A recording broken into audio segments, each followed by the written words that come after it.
It is a known truth that upon reaching the age of 15, humans are granted the power of magic through a sacred rite known as the aptitude ceremony. For a young man named Alto, that day has come.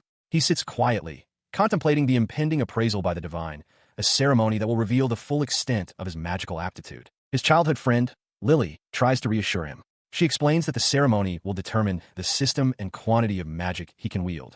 She reminds him that even his own father, despite his humble origins, achieved his current high status solely due to the results of his own ceremony. He reflects grimly that his entire life's path will be decided today. Sensing his anxiety, Lily looks at him with concern, noting that it's a little scary. She then stands, announcing that it is time for them to leave. At her urging, the two of them set off, walking together through the town square towards the site of the ceremony. As they walk, another young woman joins them, immediately teasing Alto for wearing his usual clothes. She questions his choice of attire, reminding him that it's a once-in-a-lifetime ceremony and that he should have dressed up for the occasion. Alto retorts that his clothes are fine and questions if she's only happy when praised for her appearance. Flustered, she insists that girls enjoy being fashionable. She then adds that even if he isn't interested, a single word of praise from him would make her happy, calling it a good value for the effort. Taking her words literally, he thoughtfully agrees before looking her in the eye and stating plainly that she is beautiful. The unexpected and direct compliment renders her speechless, her face flushing a deep red. Alto watches her reaction, confused, wondering if he said something strange. She recovers slightly, remarking that he was a bit forceful and seemed unusually tense. As Alto admits that he is, Lily spots their destination ahead, pointing towards the large church where the ceremony is to be held. They arrive at the grand hall of the church, where other youths are already gathered. Alto's expression hardens with resolve and anxiety as he prepares himself for the trial to come. He watched as the officiant, John, began the ceremony. A youth was called forward, his hands trembling as he approached the ceremonial chair. John held a crystal orb over the boy, and it glowed faintly as it assessed his potential. The result was announced, 2 magic circuits. From the crowd, another boy scoffed at the meager number, noting that with so few circuits, layering spells for combat would be impossible. Alto processed the grim results. The number of magic circuits was critical. 2 allowed for only a single spell, whereas 4 could unleash 3 simultaneously. The difference was immense. Furthermore, the boy's aptitudes were all ranked D or E, and his growth potential was a dismal F rank, meaning he would need a staggering amount of experience to gain even a single level. As the next candidate, Sasha, was called, Alto reflected on the harsh reality that the previous boy's future as an adventurer was now all but impossible. With only 5 people left, including himself, the tension mounted. The officiant's voice then echoed through the hall, calling for Lily. She flinched, a wave of anxiety crossing her face, but Alto gave her a reassuring look, telling her to go on. She walked stiffly toward the chair, her steps heavy with apprehension. After she sat, the officiant held the crystal orb above her head. It immediately erupted in a brilliant, overwhelming light. The officiant gasped, his eyes wide with utter disbelief at the power radiating from his sphere. His voice boomed through the silent hall, announcing an astonishing 7 magic circuits. A wave of shock rippled through the crowd. Alto and his friends stared, their mouths agape. The officiant then seemed to notice another detail, his exclamation of surprise indicating there was even more to the result. He continued, his voice filled with awe as he listed her aptitudes. It ranks across the board in barrier, fire, holy, physical, and enhancement magic, crowned by an incredible S rank in water magic. The crowd erupted in murmurs. This was the talent of a prodigy, a 1 in 100 million find, someone destined for greatness. The excitement was palpable, with onlookers proclaiming that a true hero had been born in their generation, one the king would surely wish to see. As if on cue, the officiant approached Lily, informing her that she must be presented to the king immediately. Overwhelmed by the sudden turn of events, she could only stare back, her expression filled with uncertainty. He watched her being led away, a mix of pride and melancholy washing over him. He'd always sensed she was special, but this was beyond anything he'd imagined. A pang of loneliness struck him as he realized his childhood friend was being swept into a world far from his own. His thoughts were cut short when the officiant's voice called his name. Startled, Alto turned and began his own walk toward the ceremonial chair. He took his seat, his heart hammering against his ribs. Though he couldn't say it to Lily, he desperately hoped for a result that would at least allow him to become a knight, to remain by her side.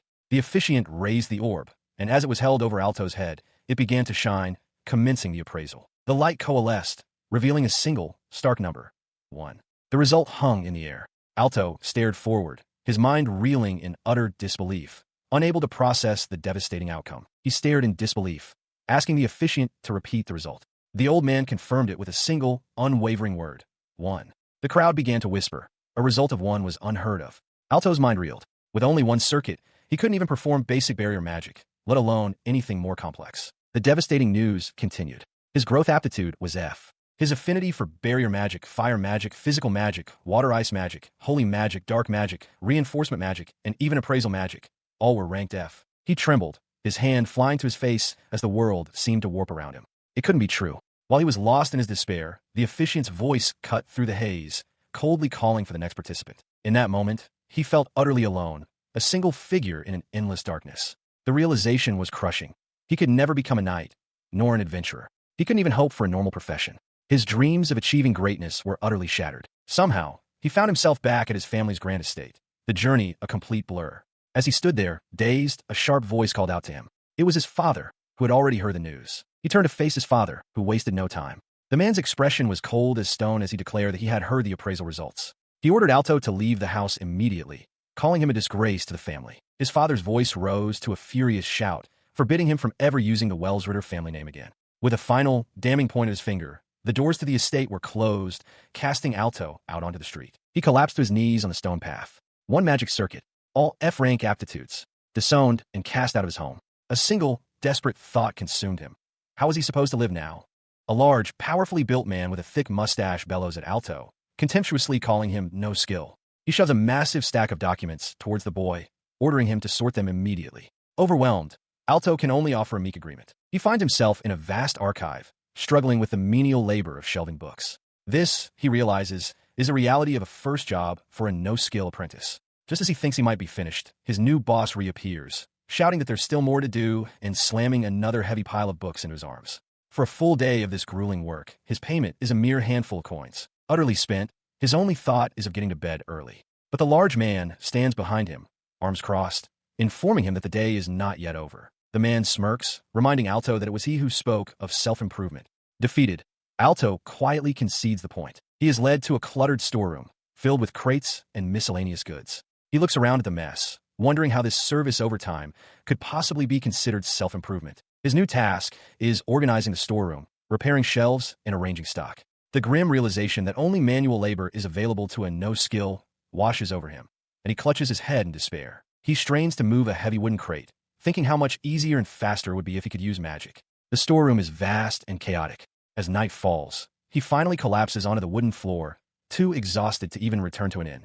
He has no choice but to sleep where he fell. Lying on a makeshift bed on the floor, he tries to recall how many nights in a row this has happened. His thoughts are interrupted by a loud growl from his stomach. He is starving. The next day arrives, but his exhaustion remains. He managed only 2 hours of sleep. While nibbling on a piece of dry bread and reviewing his task list, he looks up, about to speak. Before he can, a young woman enters the shop, asking the proprietor if he's seen a boy named Alto. The man sizes up his unexpected customer and dismissively says they have no such person. Unconvinced, the woman insists Alto must be there, pleading to be allowed to see him. From the back of the room, Alto recognizes her, calling out in disbelief, "Lily." The young woman, Lily, insists she is looking for Alto, but the boss dismisses her, claiming she is mistaken. Overhearing this, Alto's spirit sinks. He reflects on the vast difference between their stations. Lily, admired by all and promised a bright future, while he's a low-income, no-skill, with no status. He feels he has no right to even face her. In response to his dismissal, she firmly presents a document. The boss glances at the paper, his gruff demeanor instantly replaced by shock. He stammers, looking from the document to the determined young woman. From the doorway, Alto watches the exchange, equally bewildered. He reads the document more closely, sweat beading on his forehead. It is a letter of introduction from a knight commander, vouching for the young woman as a person of great importance to the nation's future and warning that she must not be hindered. His tone changes completely as he turns to Alto, gruffly telling him not to get any ideas about quitting the guild. Lily, meanwhile, resolves that while she didn't want to resort to this, it was necessary. He then calls Alto forward, formally introducing him to the visitor. Lily's face lights up with relief and joy as she exclaims his name. Alto can only stare back, murmuring her name, Lily, in disbelief. Moments later, he leads them to a private room, explaining that since her work is finished and his shift is over, they can talk. He assures them it's fine and that he's already arranged for a replacement for Alto's duties. As the door closes, Alto stands silently, his face pale and drawn. He takes a seat across from her. Lily looks at him with concern, remarking that it's been a while, but that he looks unwell. After a moment of quiet, she gathers herself and shares her news. She has received permission to enroll in the Royal Knight Academy. The announcement hangs in the air, leaving Alto stunned.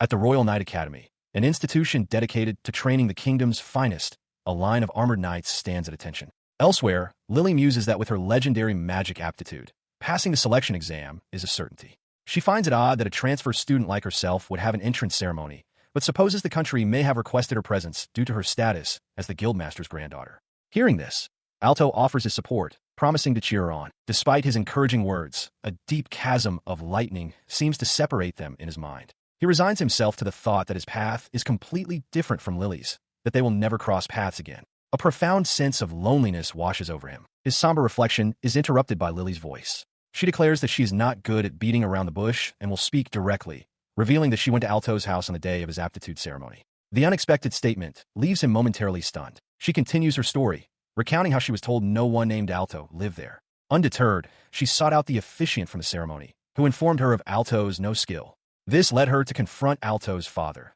from whom she learned the entire truth: his commoner origins, his adoption solely to serve as a vessel for his younger brother, and his subsequent disownment. With grim determination, she explains that she had the officiant arrange a meeting so she could finally investigate. The memory brings tears to her eyes. She asks him why he didn't say anything when he was cast out with nowhere to go. Overwhelmed by emotion, she then shouts that his status as no skill is completely irrelevant and means nothing to her. She turns away, covering her face as she wishes she could just disappear. Her distress forces Alto to confront his own feelings. He recalls being told by his father and guild members that he was worthless, a belief he had internalized. For the first time, he wonders if there are people who would be saddened by his pain, people who would acknowledge his existence. This realization prompts him to act. He gently takes her hand, reassuring her that he is all right now and apologizing for causing her to worry. Her tear-streaked face looks up at him, a shared moment of vulnerability passing between them. Her sorrow gives way to a relieved smile as she wipes her tears. She playfully chides him not to worry her again, claiming it makes her less efficient at her guild work. Alto smiles back, amused that even now, her first thought is of efficiency. Several days later, Alto stands with newfound resolve. Since his conversation with Lily, he has dedicated himself to optimizing his daily tasks, successfully creating free time for himself in the mornings. The gruff guildsman hands him a request form, telling him to handle the 10 o'clock job. Though he knows he's still being treated as a gopher, Alto feels it's a step in the right direction. He reflects that Lily speaking to him every day gives him the courage to recover. As he picks up a large crate, the guildsman informs him that as a no-skill adventurer, he will accompany the party to gather materials. The man adds that even no skill can be useful for morning chores, and instructs him to be ready to use his lowest rank healing magic. With determination, Alto accepts. He paused, a thought striking him. In his focus on daily tasks, he had completely forgotten to check his status after using magic. Summoning the window, he examined the list of his magic circuits: barrier, fire, water, holy, dark, physical, enhancement, and appraisal. All were at level 1, with a daunting 0 out of 10,000 experience points. He reasoned that this was to be expected, as he had never once used magic before. This led him to ponder how one even gains experience. The system was straightforward, 1 point per skill use, with larger gains from defeating monsters or clearing dungeons. However, a stark reality presented itself. While a normal person might need 100 uses to level up a skill, his own requirement was a staggering 10,000. The difference was 100-fold, a chasm that seemed impossible to cross. The reason for his stunted magical growth became painfully clear. It was a dual burden. The immense experience needed to level up, compounded by his inability to activate multiple skills at once. Others could cast several spells simultaneously, gaining experience for each, while he was limited to a single skill at a time. He slumped in despair, clutching a book. No matter how he analyzed it, the conclusion was the same. He was hopeless. As he listlessly flipped through the pages, a particular entry caught his eye. He had to be sure. Yes, there was a spell he could actually use, Body Barrier. A jolt of pure shock and excitement shot through him. It was real. He could truly use it. He recalled the spell's function. It was a protective barrier, often called life, that manifested as a gauge to absorb damage. Once the gauge was depleted, the barrier would shatter, leaving him vulnerable. He activated the spell, and his status updated to reflect the single point of experience gained. Standing outside, he observed the effect, noting with a sigh that building up the barrier's strength would indeed take a considerable amount of time. Suddenly, a notification materialized before him, announcing that his use of magic had awakened a new skill, Auto Magic. His eyes widened in shock as he stared at the updated status window. A new line had appeared, Auto Magic, also at level 1. He could only stare, completely bewildered. He investigated the new skill. It presented a simple text field where he could write the name of a spell he wished to automate. For instance, typing Fireball would set it to activate. The instructions were simple. Just think of the corresponding number to trigger the process. Could it really be that easy? As if in response to his thought, a system message appeared. Processing started.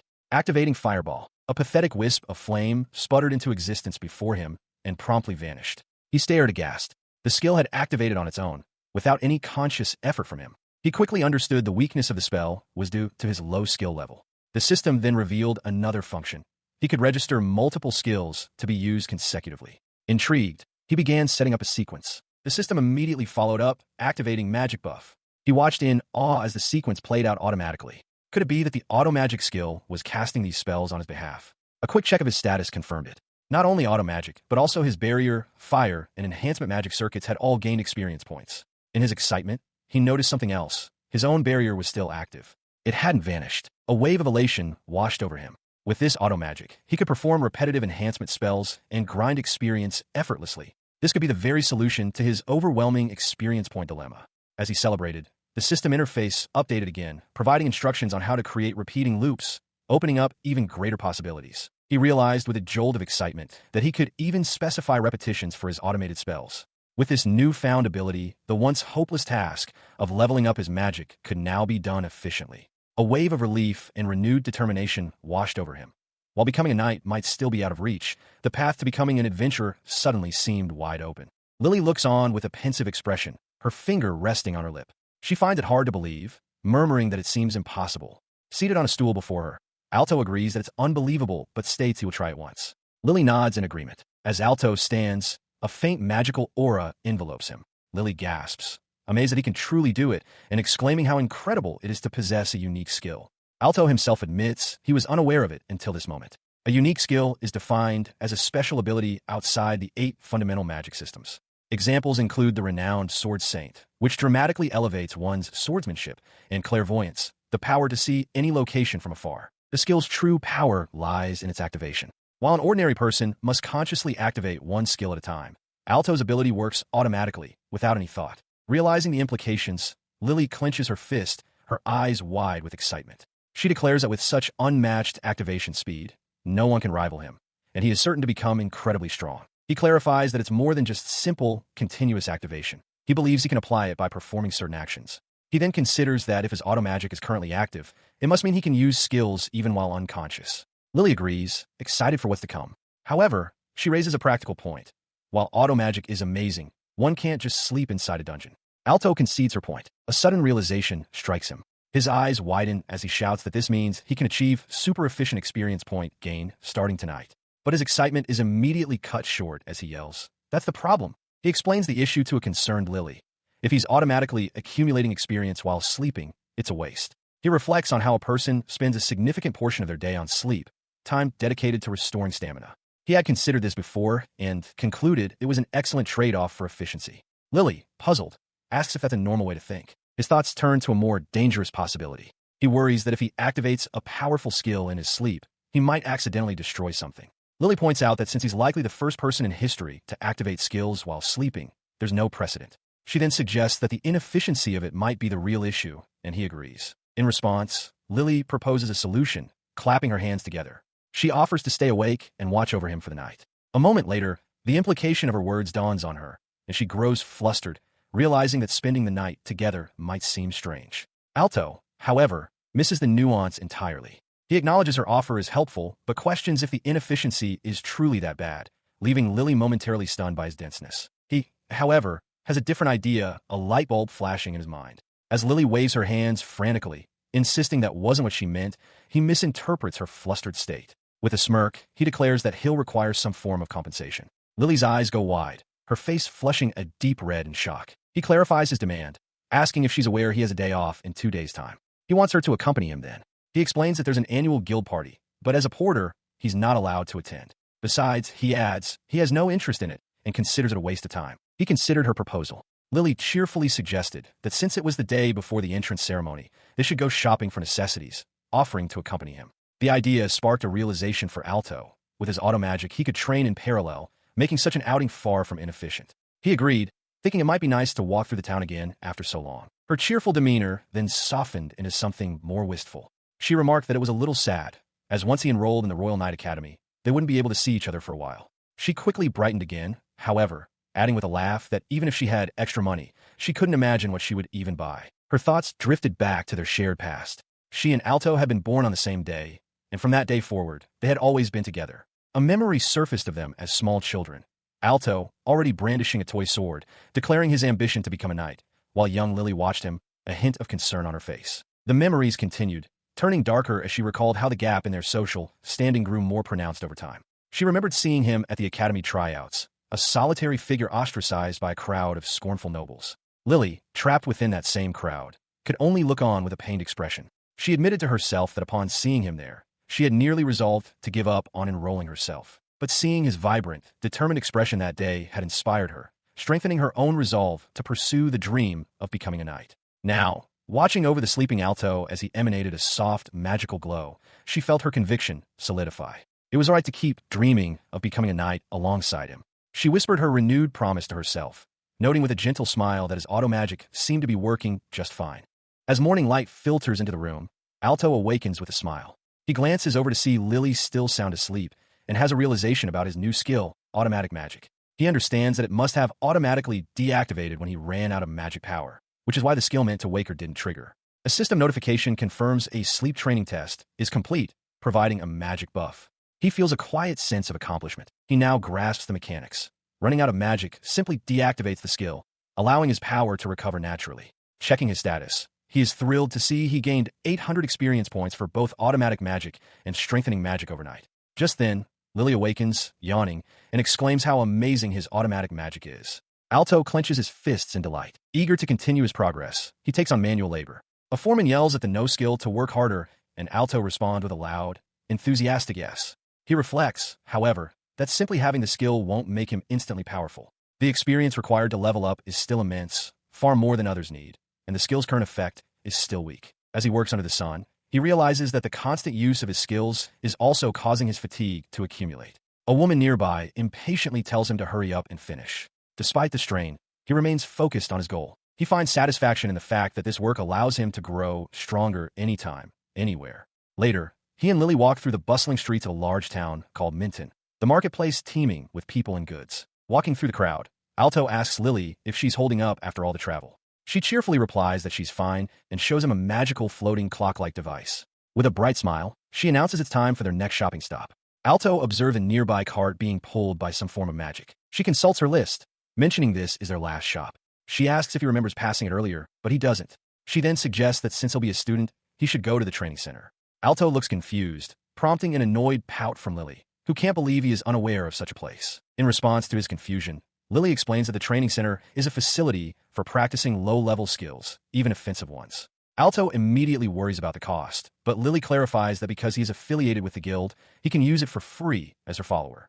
The news that it costs nothing leaves Alto utterly stunned. Energized by this revelation, he sprints towards the Minton training center. On his way, he overhears a conversation about the unusual number of people in town. One man explains that monsters have appeared on the Minton highway, prompting the guild to increase its requests for mercenaries. Alto realizes this must be why the guild was hiring so readily. He wastes no time, immediately beginning his training by attempting to inscribe magic into a textbook and testing all his attack skills. Sometime later, Lily, having finished her shopping, finds him and calls out his name. He turns to her, explaining that he had to take a break after running out of magic. With a satisfied look, he declares that his training for the day is complete. He bursts with excitement, marveling at how incredible it is that he could really use the facility for free. Clenching a fist, he declares it the ultimate in cost performance. Lily watches him with a knowing smile, reminding him that she had told him as much. He then turns his attention to her, asking about her luggage. After finding a place for her things with a carrier service, they sit together on a park bench. Lily thanks him for the day, and he asks if she was truly okay with just accompanying him. She reassures him, explaining that she enjoyed simply walking and shopping together, something that wasn't possible when he was obsessed with cost efficiency. She adds that since they won't be able to talk like this for a while starting tomorrow, she's glad for the opportunity. Her words strike a chord within him. He realizes she's right. He is who he is today because she always encouraged him. He reflects that without Lily, he would have been lonely and might have given up long ago. As he contemplates this, Lily calls his name, her expression turning serious. She tells him there is something she needs him to hear. Lily asks Alto if he remembers the day she told him her dream. The memory surfaces, a younger, tearful Lily being comforted by a young Alto in a forest. He had promised her that even if he couldn't become a knight, he would still be there to help her, reassuring her that everything would be all right. He asked when that was, guessing he must have been around 8 years old. Lily giggles, finding the memory nostalgic. Alto reflects that while he once dreamed of becoming a knight simply to be like his brother, his motivation has changed. Now, he wants to become a knight to stand beside Lily and protect the country together. She suddenly stands, startling him. After confirming he was listening, She declares with newfound intensity that her dream is to become a knight with him. She explains that by enrolling in the academy, she is merely getting a head start, waiting for him at the starting line. He smiles, acknowledging that it might take him some time, but asks her to wait. With determination in his eyes, he vows to catch up to her. As she walks away, he looks down at a small, knotted cord in his hand, a tangible symbol of their promise. He knows he must wait, but he will. In a gentle gesture, Lily places a necklace around his neck. She explains it's a charm from a knight who once subjugated a dragon, thin enough not to be a bother. Surprised by the gift, Alto touches the gleaming pendant and offers his thanks. He remarks that there aren't many accessory shops in this part of town. Lily smiles knowingly, admitting that her being able to give him the gift was part of the plan. Flustered but touched, Alto accepts her thoughtful gesture. He smiles warmly as she asks if he's happy to be praised. The scene then shifts. 6 months later, Alto, now equipped with a backpack for adventuring, stands inside a low-class dungeon. He examines a quest posting for the extermination of poison rabbits, noting they are among the weakest monsters and can be defeated even by non-adventurers. He understands why the quest is unpopular. The rabbits offer little experience, and their meat is rendered ineatable by poison. For his purposes of training and earning some money, however, it's perfect. Stepping into a field teeming with the creatures, he activates his magic, shouting "Fireball!"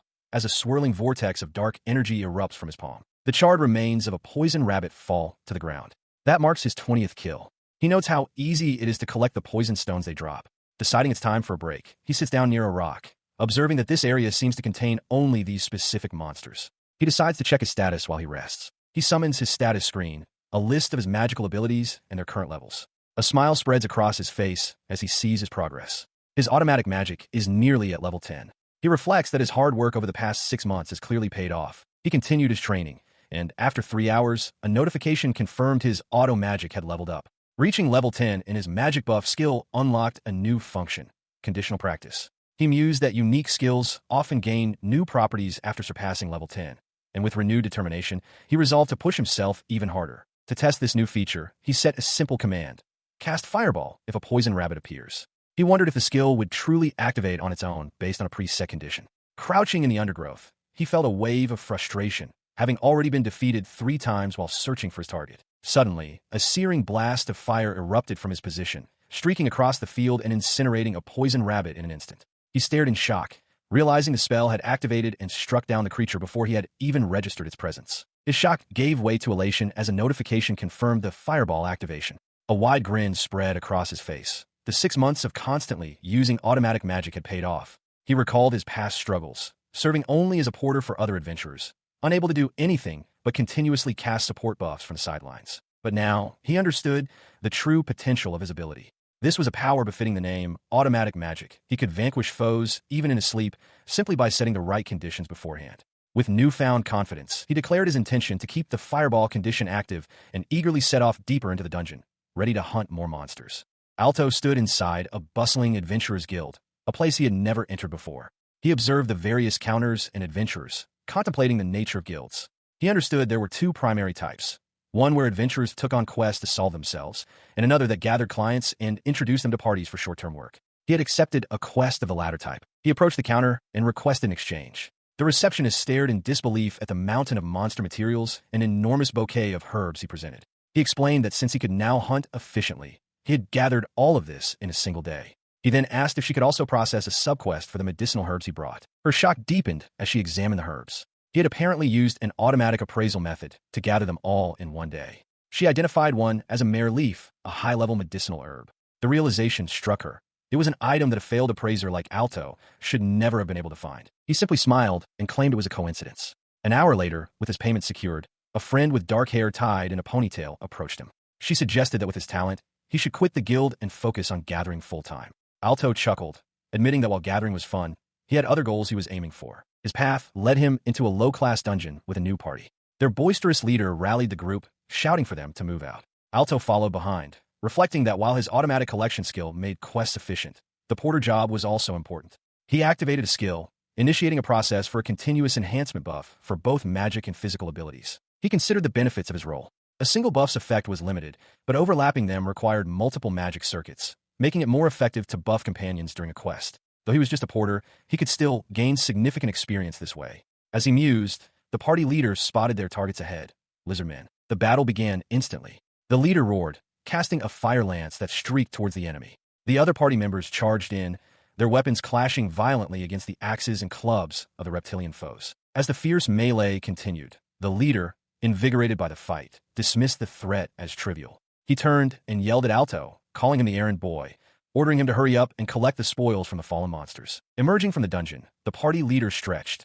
remarking how light his body felt after the successful quest. With the day's work done, the party disbanded. Before leaving, the leader addressed Alto again, reminding the errand boy to sort all the items for the entire party by the next morning. He then led the others into a nearby tavern to celebrate, leaving Alto alone in the street. As the door closed behind them, Alto stood silently, his expression hardening with resolve as he contemplated the task ahead. He surveyed the chaotic mountain of items dumped on the floor, the entire party's haul from the day's work. It was a daunting task, yet a confident smirk spread across his face as he realized this was a perfect opportunity. He had his automation magic, and he began to formulate the precise commands for the spell. The syntax he'd mastered over the last 6 months, for each loop, would make short work of this. His spell was designed to process the 3 most commonly collected items automatically. It would identify hard ore and move it to the north, send demon dissolving stone to the east, and shift flame demon or to the south. All other miscellaneous items would be individually appraised and sorted to the west. With a logic set, the items began to float and drift through the air, sorting themselves into distinct piles. Alto watched the process unfold, reflecting that without this ability, appraising and organizing everything by hand would have taken an entire day.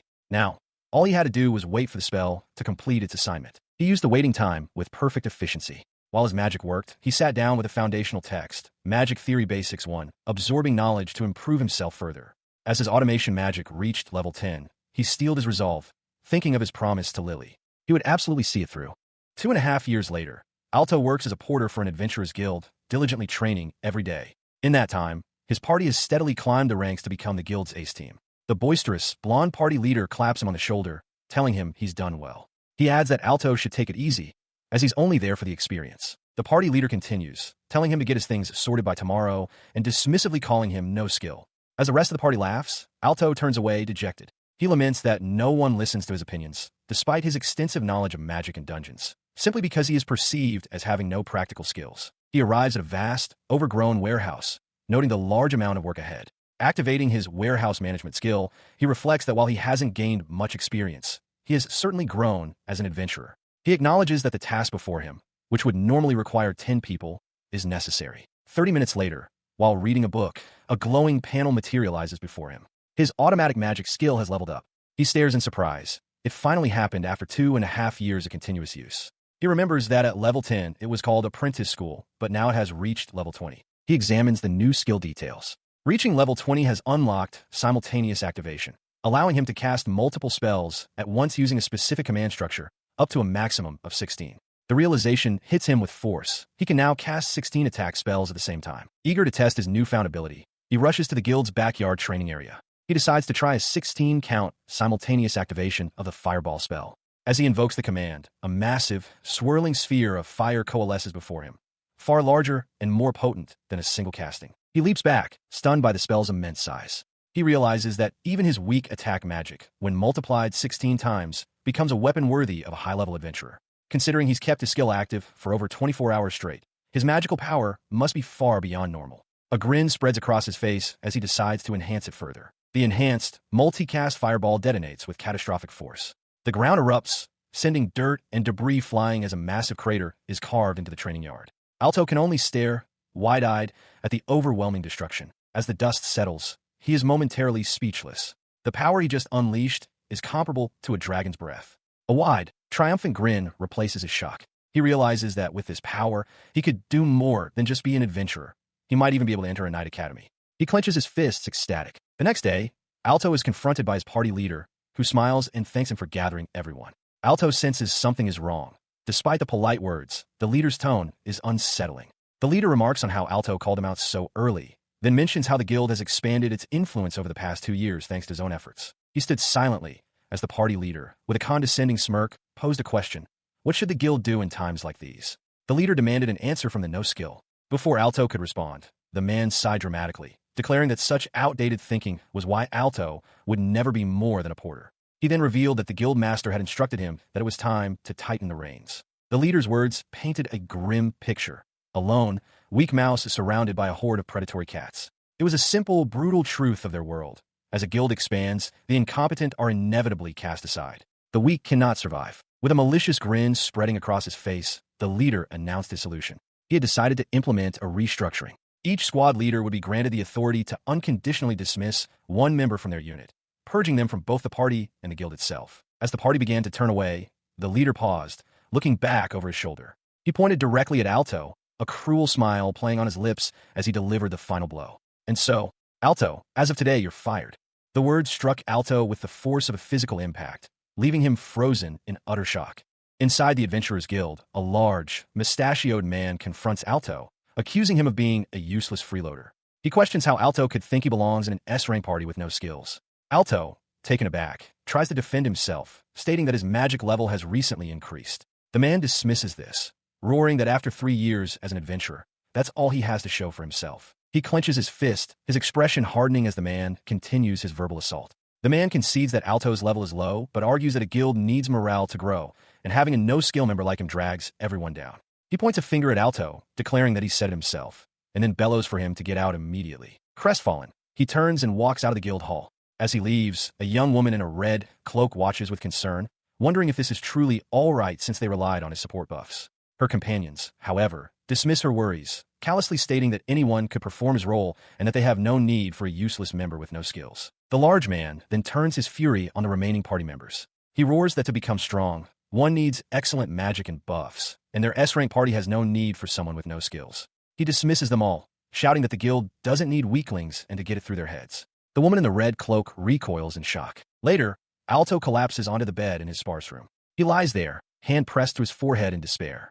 As he closes his eyes, a small, diamond-shaped pendant around his neck catches the light with a faint chime. The pendant brings forth a memory of a smiling young woman, Lily. She had told him it was a present from her, something to ensure he would not forget their promise. The memory jolts him back to the present. He sits up abruptly, clutching the pendant. He recalls his ambition to become a knight and realizes he has no time to wallow in despair. With newfound resolve, he declares that if he has time to be depressed, he has time to train. He decides to master the simultaneous attack magic he recently acquired and become a solo adventurer. With a determined shout, he bolts from the room, running past the other adventurers in the common area. The man who expelled him shouts after him in protest, but Alto is already gone. He arrives back at the guild, approaching the reception desk.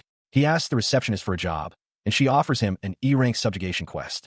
She notes that until now, he has only ever taken F-rank quests, which could be completed without skills. His heart pounds as she informs him he's being challenged for E-rank and presents the quest details. She explains the quest is in a newly appeared Black Labyrinth. While the dungeon itself is B-rank, the first floor only contains E-rank monsters. She warns him that the monster levels increase on deeper floors. Accepting the quest, Alto's mind races with anticipation. This will be his first solo quest, a chance to truly test the limits of his own power. He stood before the guild receptionist, who explained that with his simultaneous activation skill, he could likely defeat even D-rank monsters. She advised him to proceed according to the situation, then wished him well with a bright smile. Taking the quest document, he confirmed he was on his way. His journey led him to the mouth of a cavern carved into a sheer rock face, the Black Labyrinth. This maze-like dungeon was notorious. Even high-ranking parties aiming for the boss often depleted their strength fighting the swarms of lesser monsters in the upper levels. Consequently, the task of clearing these weaker creatures fell to others. Stepping inside, he was struck by the sheer scale of the cavern.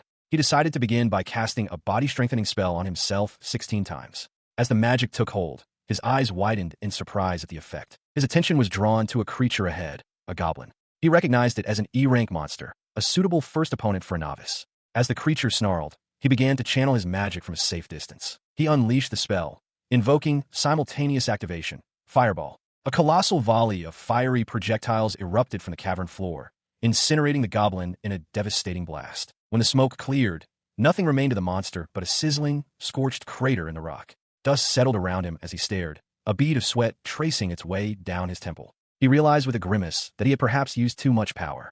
Inside the Adventurers Guild, a large man with a prominent mustache slams his fist on a table, his face contorted in frustration. He roars that it wasn't a failure. They simply ran out of time.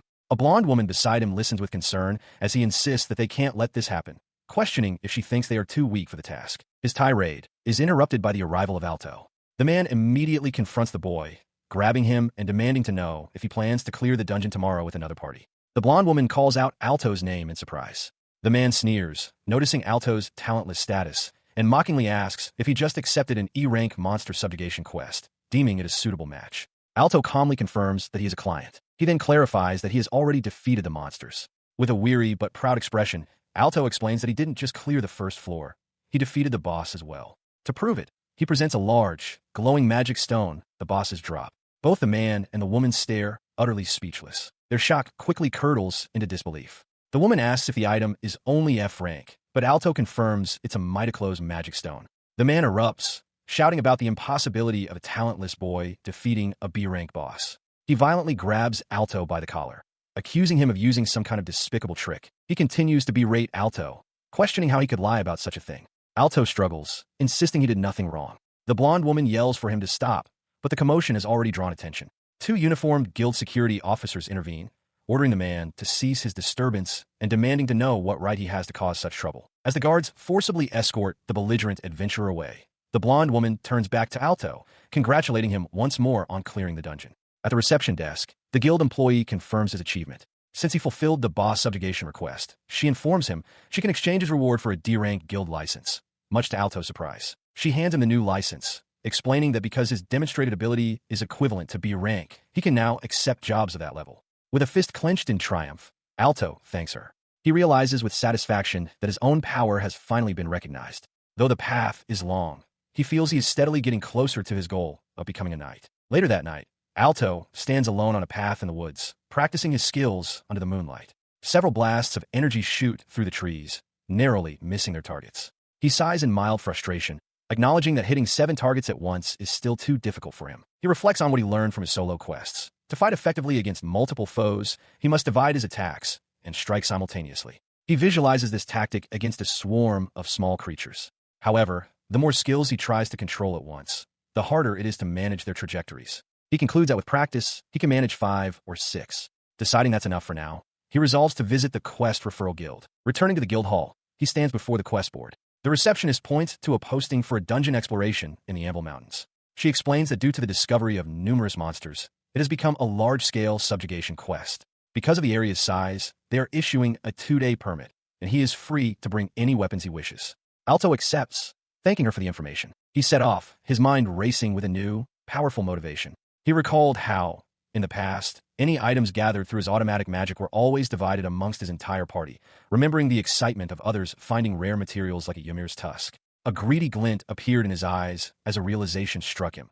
If he could now defeat a B-rank boss on his own, he would be able to claim every single item for himself. Clenching his fist with determination, he turned and dashed out of the guild hall, calling back his farewell. The receptionist waved cheerfully, wishing him good luck on his endeavors.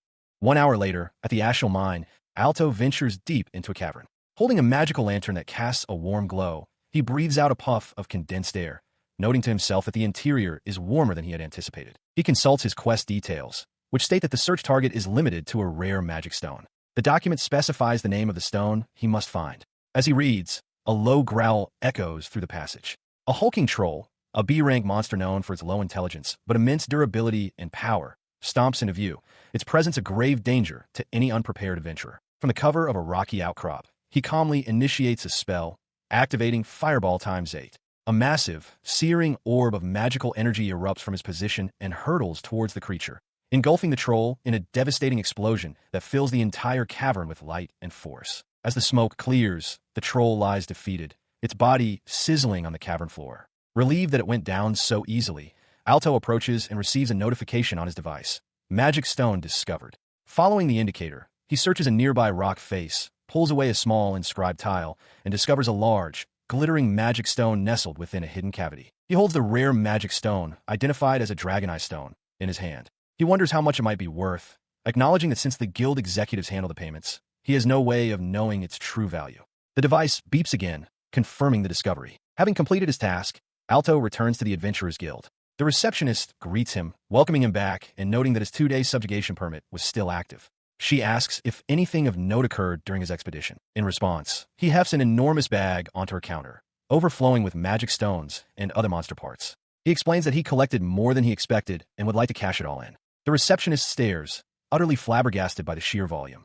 Her eyes then fixate on the dragonite stone he holds separately, and she shrieks in disbelief, realizing that every single item is incredibly valuable. She trembles as she asks if he truly gathered such a massive haul all by himself. With a confident smile, Alto simply replies that exploration has always been his specialty. The receptionist explains that a detailed appraisal of everything will be necessary. A short while later, she slides a tray forward containing a small fortune, 10 gold coins. Alto's confident demeanor shatters, his eyes widening in utter shock at the immense sum. He stammers, unable to believe the amount. The receptionist explains that B-rank dungeons contain powerful monsters, and a harvest of this size would normally require a party of at least 10 adventurers. She asks how he is so strong. As she speaks, Alto reflects on his past. He had no choice but to earn money for basic living expenses, let alone the tuition for the Night Academy. He realizes that while others had support, he had to earn his way through sheer necessity. He recalled the gruff man's words, dismissing his earnings as insufficient for the Night Academy, a place reserved for nobles. Lily had looked on with concern, but with the money from the dungeon, a new resolve hardened within him. He clenched his fist, a spark of hope igniting. Perhaps he could make it after all. To earn the rest, he ventured into the Ashel mines. On his second day, his backpack was already overflowing with spoils. He smiled, pleased with his progress. The experience gained was excellent, and it was probably time to head back. Suddenly, a deafening roar echoed from deep within the mine. He froze, startled by the sheer volume of the sound. Wondering what it could be, he decided he had to investigate. He raced towards the source of the commotion, his heart pounding. As he rounded a bend in the path, he stopped abruptly, his eyes widening in disbelief at the sight of a colossal, armored tail thrashing in the clearing ahead. His gaze followed the tail to its owner, a massive dragon. It had a young girl pinned beneath its claw. Without a second thought, he activated a skill, his body surging with power as he prepared to leap into action, realizing with a shock that this was no mere beast, but a true dragon. The creature was immense, its powerful, scaled leg pressing down on the helpless girl, a clear display of overwhelming might. Nearby, he saw other survivors from the attack party. A young woman with reddish-brown hair looked up at him, her face pale with terror. He called out, asking if she was all right. She looked at an unconscious, heavily armored man nearby and cried out his name, Mike. She urged Alto to run if he could, but seeing that they were trapped, he made a decision. He told her he would handle the dragon. He charged forward, shouting to draw the beast's attention. "Hey, big guy," he yelled. "Your opponent is me." The dragon turned, its massive maw glowing as it gathered energy. A horrifying realization struck Alto. It was preparing a dragon breath, and he was far too close.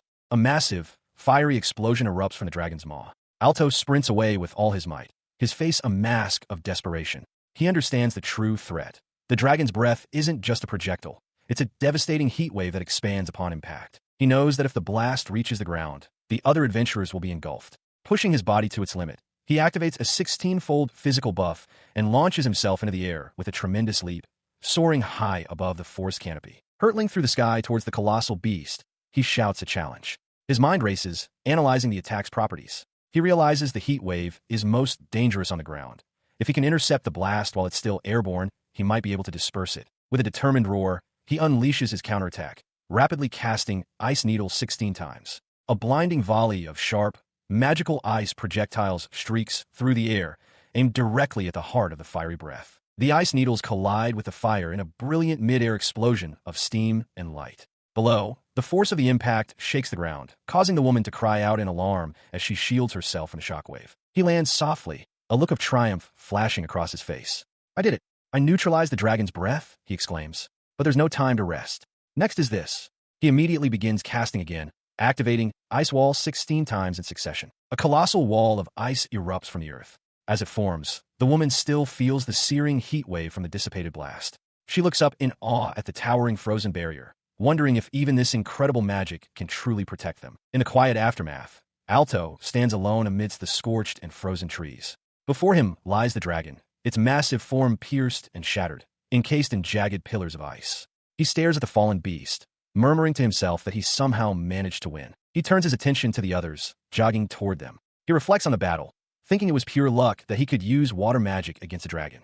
To find an A-rank monster, possibly a dungeon boss, so close to the city was unheard of. Reaching the party, he calls out, asking if they're okay. He apologizes that his arm is numb, but offers a potion he has. The injured man, Mike, gratefully accepts and drinks it, feeling its effects instantly. The woman thanks Alto profusely, tears of relief in her eyes, admitting she thought they were done for. A bit flustered, Alto simply replies that it was nothing. He watched as the large, armored man bowed deeply, apologizing for failing in his duty as an escort. The young woman with him, however, gently told the man to raise his head. She then turned her attention to Alto, explaining that she couldn't have possibly predicted encountering a dragon in such a place, and that his timely arrival was a great fortune. She bowed her head slightly, thanking him once more and calling him their savior. A bit taken aback, He introduced himself as Alto. The woman, in turn, introduced herself as Charlotte and asked for the name of his guild so that she might properly repay him at a later date. He couldn't help but notice a refined manner of speaking and elegant bearing, concluding she must be a person of high standing. He explained that he was a freelance adventurer with no guild affiliation, though he sometimes used the White Lancers for quest introductions. Seeing her slight disappointment, he was about to say more when the armored man interjected, suggesting they leave the dangerous area immediately. The two bid him farewell, bowing and promising to repay his kindness. As they departed, Alto waved, internally remarking on what a strange situation he'd found himself in. Several days later, inside the White Transis Adventurers Guild, a burly adventurer named Lasser violently grabs Alto by his jacket. He seethes with frustration, complaining that seeing Alto's face irritates him. He blames the younger man for the fact that he's stuck managing the warehouse due to a personnel shortage. Alto, meanwhile, quietly reflects that he too was concerned about the lack of staff. He demands to know what the most difficult quest currently available is, and Alto informs him it's a B-rank dungeon. Lasser dismisses this as inadequate, shouting that he needs something more substantial. He laments that his reputation has plummeted after a recent failure, and that there are no A-rank quests available. He slams his fist down in frustration, yelling that he can't take on another mission. Nearby, a young blonde woman observes with concern, noting to herself that he failed a B-rank quest. Just then, a well-dressed man with glasses arrives, greeting them politely. Alto immediately recognizes the emblem on the man's lapel as belonging to the royal family. The blonde woman explains to the official that this is a nominated request, a high-difficulty quest meant to assess a candidate for the Knight Selection Trial. It is explained that while the trial is normally for students of the Royal Knight Academy, exceptions are made for those recommended by the royal family. Lasser is shocked, realizing the rumors he'd heard were true. The official informs Lasser that word of his activities has already reached the royal family, causing the adventurer to pale, realizing this is his last chance to regain his honor. The official then turns his attention away, asking aloud for the one named Alto. Both Lasser and the blonde woman react with stunned silence. Still holding on to him, Lasser shoves Alto forward, identifying him for the official. Alto is bewildered. The official confirms Alto's identity, remarking that he's indeed the one the princess spoke of. This enrages Lasser, who demands to know why this no skill is being sought instead of him. The great Lasser, who he claims is the strongest man present. He ignores the outburst, confirming Lasser's name before turning back to Alto. The official states that the princess wishes for Alto to become a knight and asks if he will accept the quest. He explains that completing it will allow Alto to participate in the Knight Selection Trial, and though difficult, success would grant him the right to challenge a third year from the Knight Academy for a position as a royal guard. Alto is speechless at the proposition. The official formally asks him to accept the quest, but Lasser furiously interrupts, shouting that it's a mistake. He insists the official is being deceived, calling Alto a no-skill who is unfit for the princess. The official listens, arms crossed, as Lasser boasts that he has the resolve to defeat even S-rank parties. His rant is met with calm logic. The official states that both he and the princess anticipated such opposition. Therefore, the quest itself will serve as a duel to prove Alto's true strength. Lasser grins, readily agreeing to the duel and vowing to crush his opponent with all his might. The official turns to Alto and asks if he accepts the terms. With newfound resolve, Alto agrees. He accepts, realizing that while he had been trying not to stand out, this is a chance he cannot afford to miss. With the agreement settled, the official announces that the duel between the two will be held the next day. Lasser points at Alto, warning him not to be late, for the princess's sake. At the Knight's Order headquarters, a commander with a prominent scar addresses his assembled troops. He explains that due to the sudden public duel, they have a security mission to undertake. He notes that public interest in the Knight Selection Trial is high, and rumors are already spreading about a nameless adventurer. The commander warns that with so many people gathering, there's a high probability that dangerous individuals will be drawn to the event, and they must be prepared for any and all trouble. He continues his address, stressing that this is an extremely important mission to ensure the safety of the citizens and, at the same time, guarantee the princess's security. Though the order is sudden, he commands them to give it their all. After ordering them to review the distributed papers for details, he dismisses the knights, who respond with a unified shout. As they disperse, Lily is seen walking down a corridor, holding a document related to the duel. She stops to read the document, her eyes widening.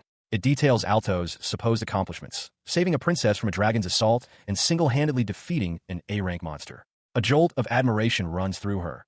Alto is truly incredible. The thought is immediately followed by a sharp pang of self-doubt. She had intended to stand at the same starting line, but she realizes she lacks the power to face such a creature alone. Her expression hardens with determination. To stand beside Alto, she knows she must become much stronger. Within a massive, circular coliseum, a roaring crowd fills the stands. An announcer, microphone in hand, addresses the spectators, thanking them for their patience. He declares the start of the main event. the night selection trial, and prepares to introduce the recommended candidate and their opponent. From their seats, Elasser and Lily watch with focused anticipation. Meanwhile, in a stark waiting room, Alto sits pensively on a bench. A royal official stands before him, beginning the briefing by discussing the information on the recommended candidate. The official expresses his eagerness to witness Alto's true capabilities in the upcoming trial, to which Alto quietly affirms his understanding. The official's words settle heavily upon him. Alto clenches his fist, the gravity of the situation sinking in. The outcome of this trial will irrevocably alter the course of his life. He recognizes this is nothing like his training. He must prove himself now. His heart thumps with nervous energy as he hardens his resolve, vowing that he absolutely will not lose. Just as his determination solidifies, the door swings open. A brash young man with spiky blonde hair enters, followed by a large, bald companion. The newcomer, Gilmaz, scoffs at Alto, mocking his apparent fear and asking if he planned to run. The larger man explains that Gilmaz is here for the knight selection trial and confidently declares that he will become a knight, earning the guild's praise. He tells Gilmaz he has high hopes for him. His large companion laughs, commenting that some might mistake Gilmaz for a no-skill.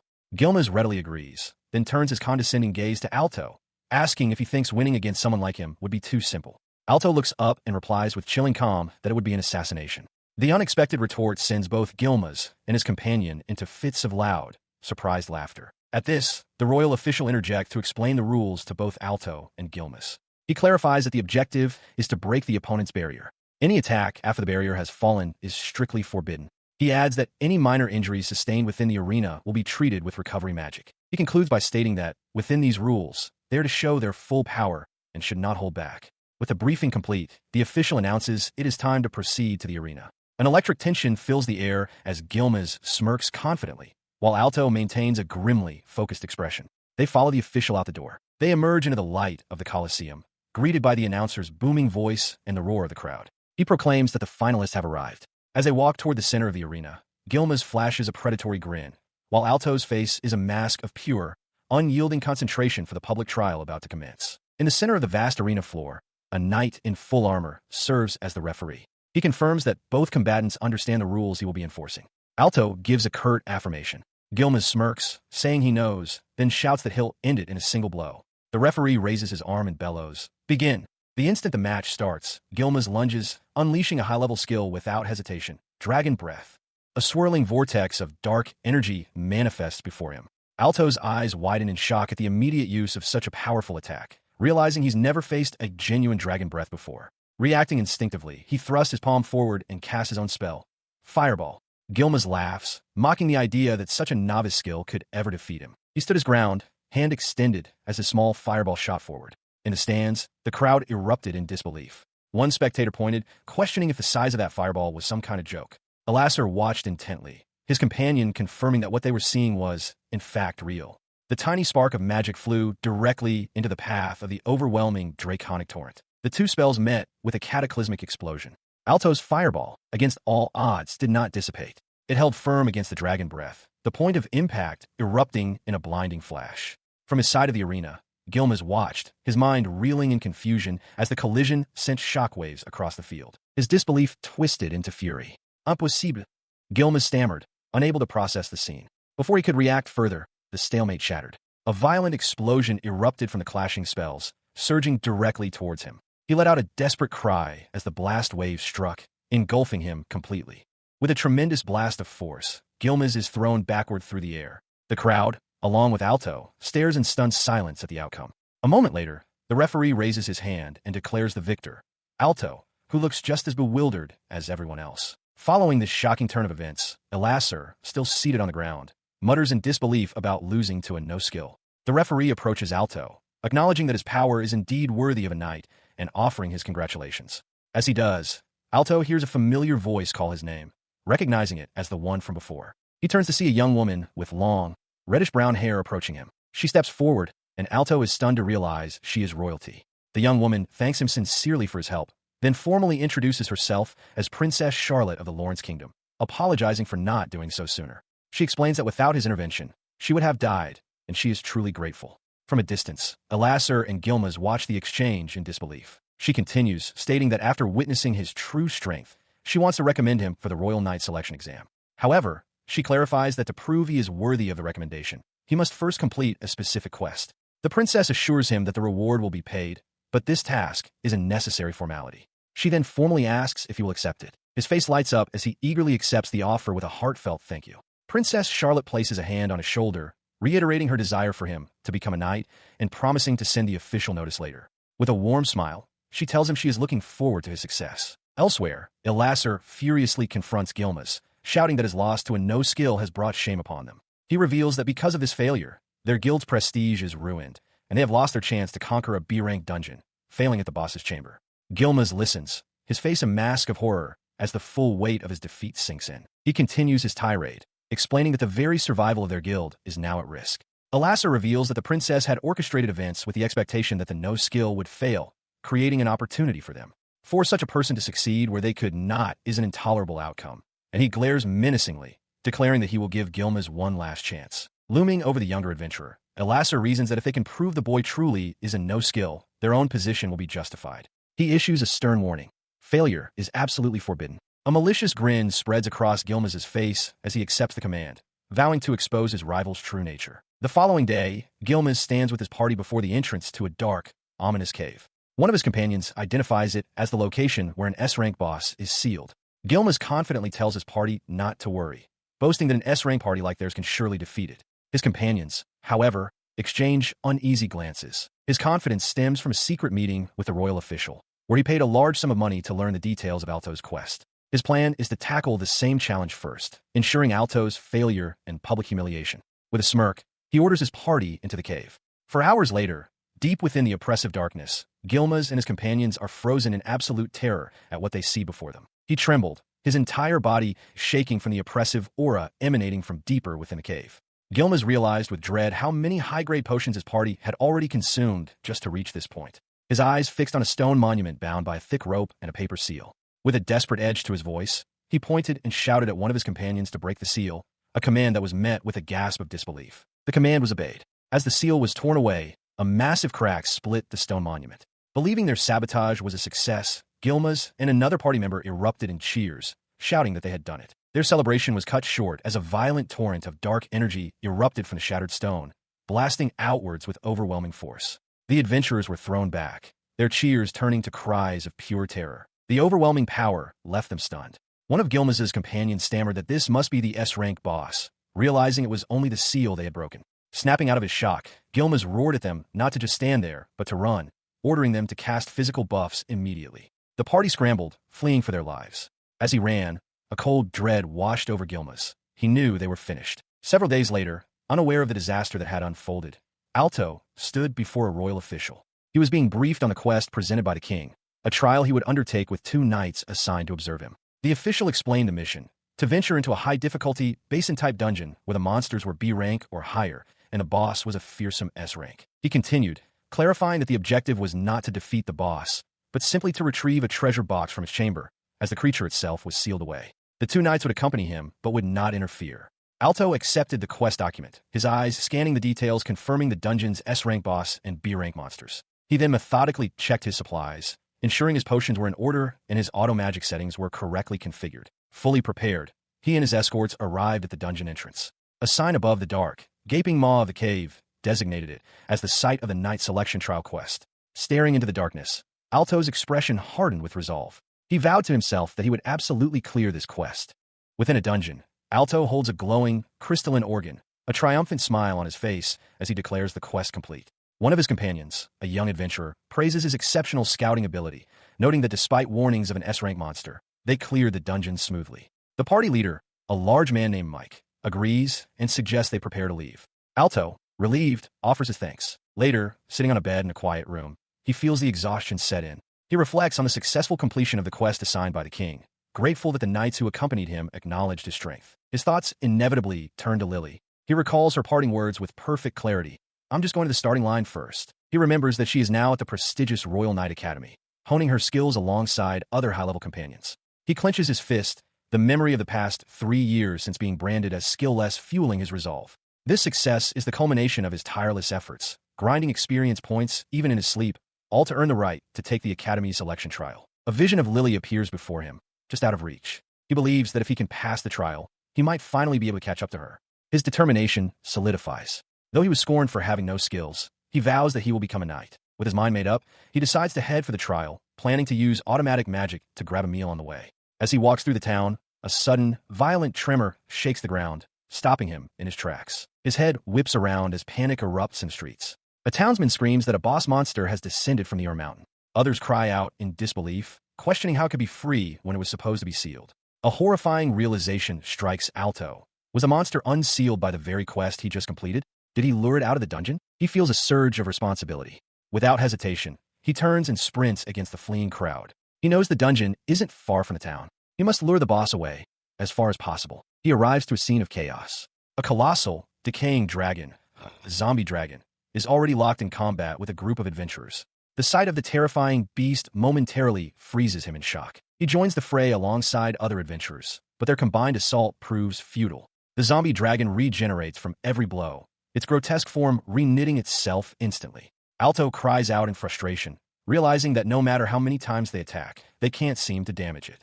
Another adventurer curses their situation, lamenting that even with high-ranking fighters present, the beast is simply too powerful. Refusing to give up while people remain in the town, he unleashes a powerful spell, a 16-fold fireball. The magical vortex slams into the dragon, completely obliterating its head in a fiery explosion. For a moment, it seems he has succeeded, but his hope is short-lived. The creature's head regenerates in an instant, and with a powerful sweep of its tail, it smashes the ground, sending him flying. Watching from short distance, Gilmas grimly assesses the situation as the worst possible scenario, just as the city's guards finally arrive on the scene. He calls out to the assembled knights, warning them that their attacks are completely ineffective. He explains that this is a zombie dragon, an S-rank monster, and its defining characteristic is its powerful regeneration. Citing scholarly texts, Gilmas reveals the creature's weakness: 7 cores embedded within its body that must all be shattered at the exact same time. He continues, explaining that a being possessing 7 magic circuits is exceedingly rare. To destroy the cores, multiple skilled individuals must cooperate perfectly, launching their attacks to strike at the same instant. However, he points out the immense difficulty of such a feat, as the speed and timing of each person's technique will inevitably differ. Turning his attention to Alto, Gilmas declares him the most capable among them and proposes they tackle the cores together. He reveals that his appraisal skill has pinpointed the location of each core, one in the head, chest, tail, and on each shoulder and flank. The sheer impossibility of the task leaves Alto and another adventurer stunned. Alto internally calculates the difficulty, realizing that the number of magic circuits a person has dictates how many cores they can target at once. Gilmas brushes aside their doubts, roaring that while it may be difficult, they have no other choice but to cooperate. He commands everyone to report their number of magic circuits. Taking charge, he declares he will attack 5 of the cores himself, ordering Alto to strike the remaining 2 at the base of the right arm and flank. With the strategy set, both warriors yell in unison, unleashing a fire lance attack. A volley of magical attacks slams into the massive zombie dragon, causing it to roar in agony. From a safe distance, Alto, Gilmas, and his party observe the chaotic assault. Watching the assault, Alto notes that the attacker's timing is not synchronized. Gilmas curses, remarking that this is to be expected from a high-ranking party. The dragon's damaged head regenerates with a sickening squelch. He grits his teeth in frustration, explaining that they cannot destroy the core because the creature's thick hide and flesh make a simultaneous strike impossible. He continues his explanation, stating that even if they expose the cores, the beast regenerates instantly. The only solution is a perfectly timed 7-hit attack to destroy all 7 cores at once. With grim resolve, Gilmas shouts to his party that they have no choice but to try, ordering them to assist him. His party members leap into action, weapons and magic flaring. Gilmas spots the 7 cores glowing within the dragon's body and unleashes a powerful spell, roaring Fire Lance. A volley of magical spears hurtles toward the undead creature. One of the cores shatters, and for a fleeting moment, success seems within reach. But Gilmas's hope evaporates as the dragon's flesh bubbles and reforms, the creature healing before his eyes. Alto realizes the fundamental problem. The more people involved in the attack, the harder it is to perfectly synchronize their timing. The battle rages on. Gilmas and his party attack relentlessly, their exhaustion growing as they are pushed back toward the town entrance. Alto observes their struggle, noting they've used high-level skills dozens of times and are nearly out of magic and stamina. As a winded Gilmas wonders what to do, Alto steps forward, calling out and asking for a chance to try. Gilmas turns, surprised, asking who Alto is and if he possesses many magic circuits. Alto calmly replies that he has only one. The adventurer explodes in disbelief, shouting that one circuit is useless. Alto persists, insisting that while he only has one circuit, he can use it to strike all 7 cores at once. He pleads for a single chance to prove it, leaving Gilmas stunned by the impossible claim. After a moment of tense silence, the exhausted Gilmas relents. Admitting they are at their wits' end, he gives Alto permission to proceed. A wide, grateful smile spreads across Alto's face as he thanks him profusely. Alto quickly lays out his plan. Gilmaz's party must break through the dragon's defenses to expose the 7 cores.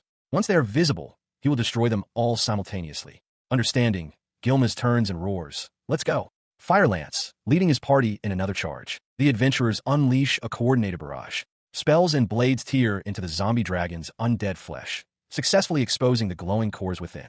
The beast shrieks as the attacks connect, creating the very opening Alto required. He watches as the adventurers successfully expose all 7 of the dragon's cores. With a look of fierce determination, he calls upon his unique automatic magic. Thrusting his hand forward, he shouts the activation command, "Fireball times 7." In an instant, 7 swirling orbs of destructive energy materialize in the air before him, aimed directly at the undead beast. The 7 orbs converge into a single, blinding beam of pure energy that erupts from his hand. He screams his intent, vowing to strike all the cores simultaneously. Watching from the side, Gilmaz's jaw drops in disbelief, stammering that Alto is truly firing 7 shots at once. His companion can only utter a single word in awe, "Incredible." On the ground, Alto stares up at the looming zombie dragon, his mind racing. For days, he had practiced his trajectory control, preparing for this moment, to strike a moving target with 7 fireballs simultaneously. With grit teeth and a look of fierce determination, he knew that failure was not an option. He springs away from a devastating swipe of the dragon's claws. Nearby, Gilmaz watches the chaotic scene unfold, shouting that he won't allow Alto to succeed as his own party fends off smaller undead creatures. While still in midair, he focuses all of his energy. Gilmaz looks on in utter disbelief, realizing that despite the pandemonium, Alto hadn't strayed from his original position at all. He marvels at the boy's incredible concentration just as Alto unleashes his spell with a thunderous roar. The volley of magical projectiles slams directly into the zombie dragon's head, shattering its skull in a brilliant, concussive blast. The creature's massive form is consumed by the explosive light. As the light subsides, Alto catches his breath, a faint smile of relief on his face. Before him lies the smoldering, lifeless corpse of the great beast. He whispers to himself, confirming that he has done it. His feat leaves Gilmaz and his party utterly speechless. One of them asks if he really managed to activate his skill twice. Alto approaches, stating that they couldn't have succeeded alone and thanks them for their cooperation, asking if they are now willing to listen. A flustered Gilmaz points at him, exclaiming that this was about the duel he lost, a fact Alto calmly confirms. He admits that while he heard Alto's plan, the divine protection on the 7th night was an extremely rare occurrence. He expresses his gratitude, admitting he wouldn't have said anything if Alto had simply abandoned him. In that moment, the entire group erupts in cheers, hoisting Alto onto their shoulders. They celebrate the birth of the town's new hero, shouting his name in triumph. Elsewhere, in a stately room, a professional-looking aide reports to a young noblewoman. She confirms that Alto's mission was a success and that he also defeated the subjugated S-rank boss. The aide adds that the knights on the mission noted his true power, concentration, and his cooperative nature. The noblewoman listens intently, remarking that such qualities would be an absolute necessity if Alto were to become her knight. She continues, explaining that the subjugated monster had been under an eternal seal that was somehow broken. According to the knights, the boss's room was unsealed when they arrived. The noblewoman correctly deduces the one who broke the seal is the true culprit. The aide confirms this, revealing they have a witness, a man named Alasar, who had a prior settlement with Alto. The noblewoman's expression darkens as she asks if this was an act of revenge. The aide affirms that it seems so, and that troops from the mercenary corps have already been dispatched. In a tavern, Gilmaz celebrates loudly, boasting that the boss was a bonus and that if Alto had failed, he would have become a knight. His revelry is cut short as 2 armed officers burst in, ordering everyone to freeze. They are the mercenary corps. He is seized by 2 members of the mercenary corps, who declare they are arresting him for the crime of unsealing the S-rank monster and endangering the city. Stunned, Gilmaz protests his innocence, shouting that it must be some kind of mistake and demanding they wait.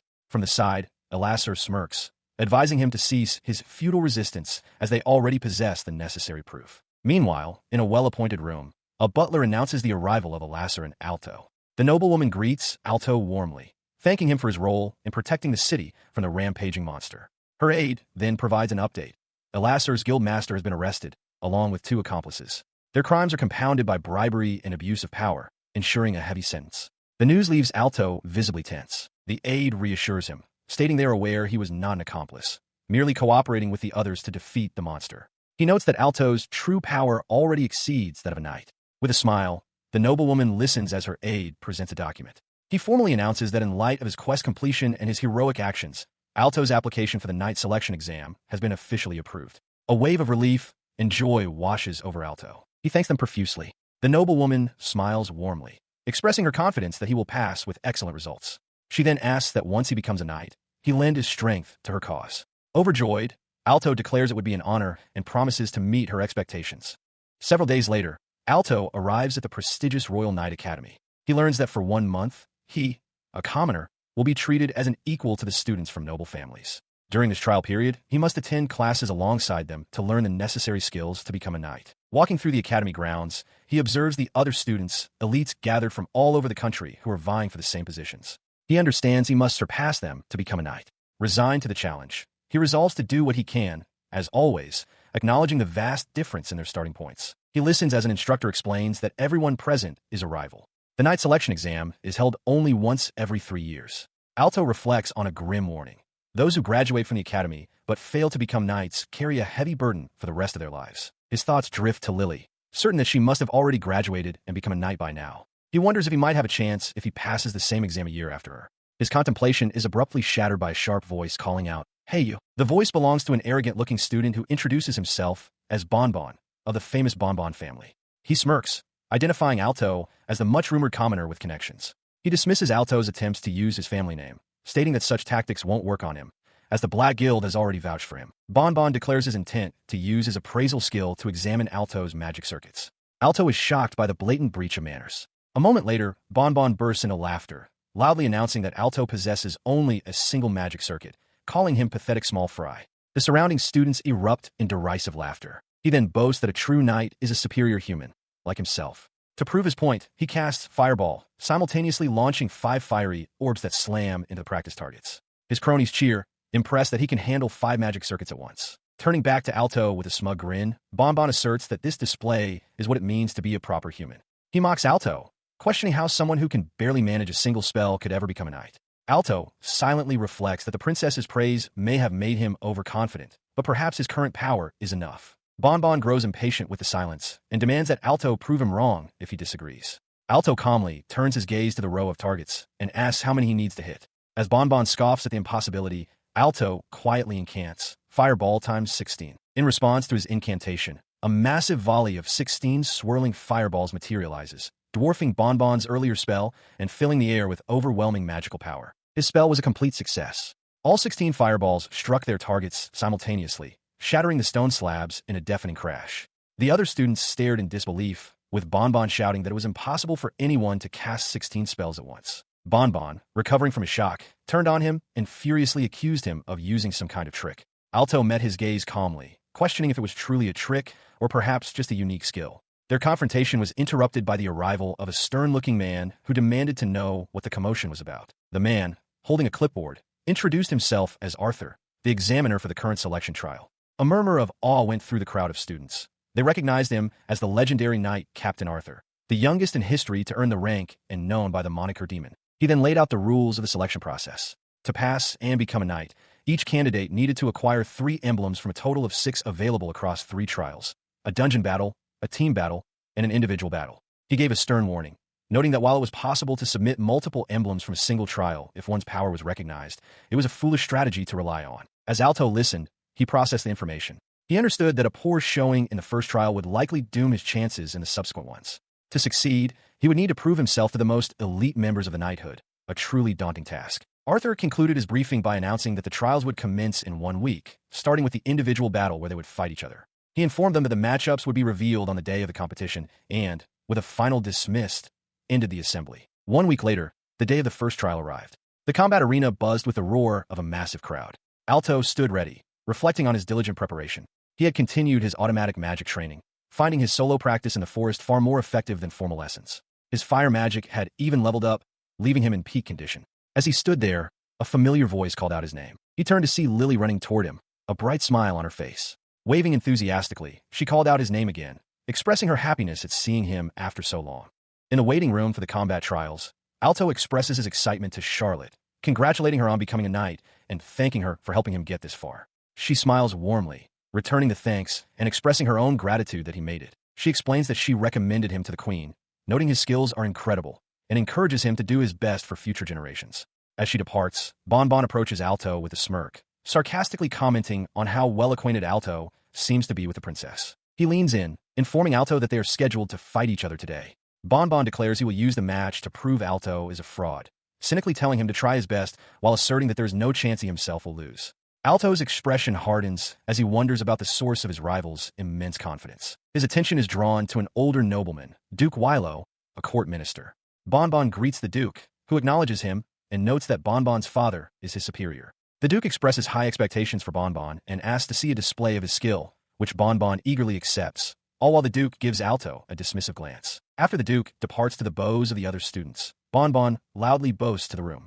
He proclaims that his family has the trust of the court, a vital quality for a knight, and declares that he, who carries a Duke's expectations, is far more worthy than Alto. His words hang in the air, intimidating the other candidates as Alto listens in silence. The tense atmosphere is broken by the arrival of a regal figure, the king of the Lawrence Kingdom, Charlotte's father.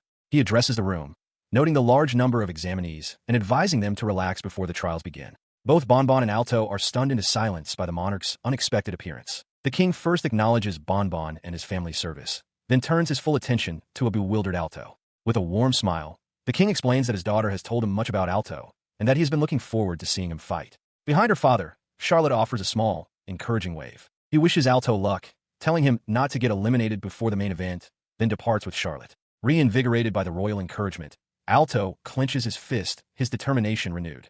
The other students are stunned, but Bonbon's face twists into a mask of pure fury, his body trembling with rage. As an official instructs the candidates to move to the combat arena, Bonbon seethes.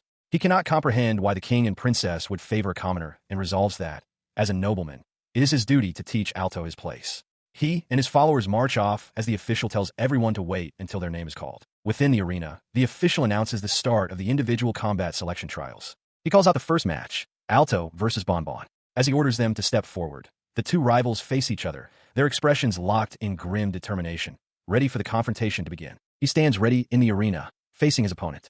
From the sidelines, Duke Wilo watches with a smug grin as Bonbon declares that Alto's previous display was a mere trick that won't work in a real fight, vowing to kill him instantly. With a sharp gesture and a loud shout, the trial official signals for the match to begin. Without a moment's hesitation, Bonbon unleashes a powerful spell, roaring, "Die! Blizzard Lounge Hair!" A torrent of jagged ice surges across the arena floor toward Alto. In response, the young man calmly raises a hand, initiating his own magic. Activate! Fire Lance times 16. Bonbon laughs maniacally, mocking him. He is utterly convinced that his advanced skill could never lose to Alto's mid-level magic. In the dueling arena, Alto stands calmly as his opponent. Bonbon unleashes a terrifying spell. A dense volley of dark, thorny lances materializes in the air, poised to strike, while Bonbon and his two companions watch with arrogant confidence. He instantly identifies the attack as Fire Lance Rain, a top-tier skill, realizing Bonbon must have been given it as a handicap. As the lances rocket toward him, Alto moves with blinding speed, dodging the projectiles which then violently shatter the stone floor. The relentless assault continues, tearing up the arena with a chaotic storm of impacts. Bonbon presses his attack, conjuring a swirling vortex of energy that culminates in a massive, deafening explosion. The blast sends Bonbon himself hurtling backward, slamming him hard against the far wall. His cronies stare in disbelief, questioning how Bonbon, one of the Academy's top students, could have lost. The trial official, however, looks on impassively, remarking that on the battlefield, the only thing that matters is who survives. The official raises his hand, declaring Alto the winner. Bonbon trembles with rage and humiliation at his swift defeat. From the stands, Duke Wilo watches in stunned silence. The official confirms that Alto has passed the trial, holding up a small, glowing emblem. He presents the item to Alto, calling it the emblem of effort. Alto accepts it with a simple word of thanks. The official then turns his attention back to the arena, calling forth the next two participants, Mia Knightley and Gregory Burns. As the next match begins, Gregory taunts Mia about the fight between a commoner and a noble before immediately casting Sandshot. Mia reacts quickly, erecting a crystalline ice wall for protection. The wall holds, but cracks begin to spiderweb across its surface under the force of the attack. He follows up without hesitation, shouting Stone Hammer. A massive hammer formed of rock materializes and swings down, completely shattering Mia's ice defense. With her defenses obliterated, Gregory unleashes another Sandshot. The blast of sand and force strikes Mia directly, causing her to cry out in pain as she is thrown back. The official declares Gregory Burns the winner. In the waiting area, other candidates murmur that his opponent was simply weaker, though some remark on his unpleasant personality. Nearby, Mia clenches her fist in frustration, while Alto watches the proceedings with a thoughtful, unreadable expression. He listens as a trial official announces that the first test was a difficult one, with only a third of the participants earning an emblem. With the test concluded, the official dismisses the candidates, informing them that the details of the second trial, a dungeon crawl, will be relayed at a later date. Alto finds this troubling. For night school students, a dungeon crawl is an unpredictable and dangerous undertaking. As he walks through the now emptying training grounds, he notices someone approaching him from behind. It is Mia Knightley, the girl who lost her match earlier. He sees that besides them, only Gregory Burns and one of his companions remain in the area. Before she can reach him, however, Gregory Burns steps forward to block his path, sneering. Gregory mocks him, telling him he's a fool who doesn't know his place. Alto calmly retorts, questioning who the real fool is, pointing out that Gregory is the one loitering instead of preparing for the next trial. His words strike a nerve. Gregory angrily recounts the 3 years of ridicule he endured for his aptitude, insisting that he never stopped training despite the mockery. He declares that Alto, who seems to have given up, has no right to speak to him. In the background, Mia clenches her fist, her knuckles turning white. Just as the confrontation escalates, Mia steps between them. She bows her head slightly to Alto, thanking him. She then formally introduces herself as Mia Knightley, a student of a night school, expressing her gratitude for his words which gave her courage. He is taken aback by her formal thanks. Curious, he asks about her specialty magic and her unique skill, noting that it must be high level. With a sudden burst of enthusiasm, he asks if she would show him, suggesting they could exchange pointers. She agrees. As Alto conjures a small fireball, Mia calmly casts her own spell, Dispel Shot. A dark orb of energy flies from her hand and collides with his magic. The fireball vanishes in a wisp of smoke. Alto stares in disbelief, his magic completely nullified. Alto stares at his hand in disbelief as the magical projectile vanishes into thin air. He exclaims that despite reading countless books on unique skills, he's never encountered one like this. Mia Knightley explains that his skill is called Magic Resolver, an ability that nullifies small projectiles by stripping them of their skill power. Hearing this, Alto is stunned by the incredible power he possesses. Mia clarifies, however, that she cannot yet control it properly, admitting her previous shot only hit by chance.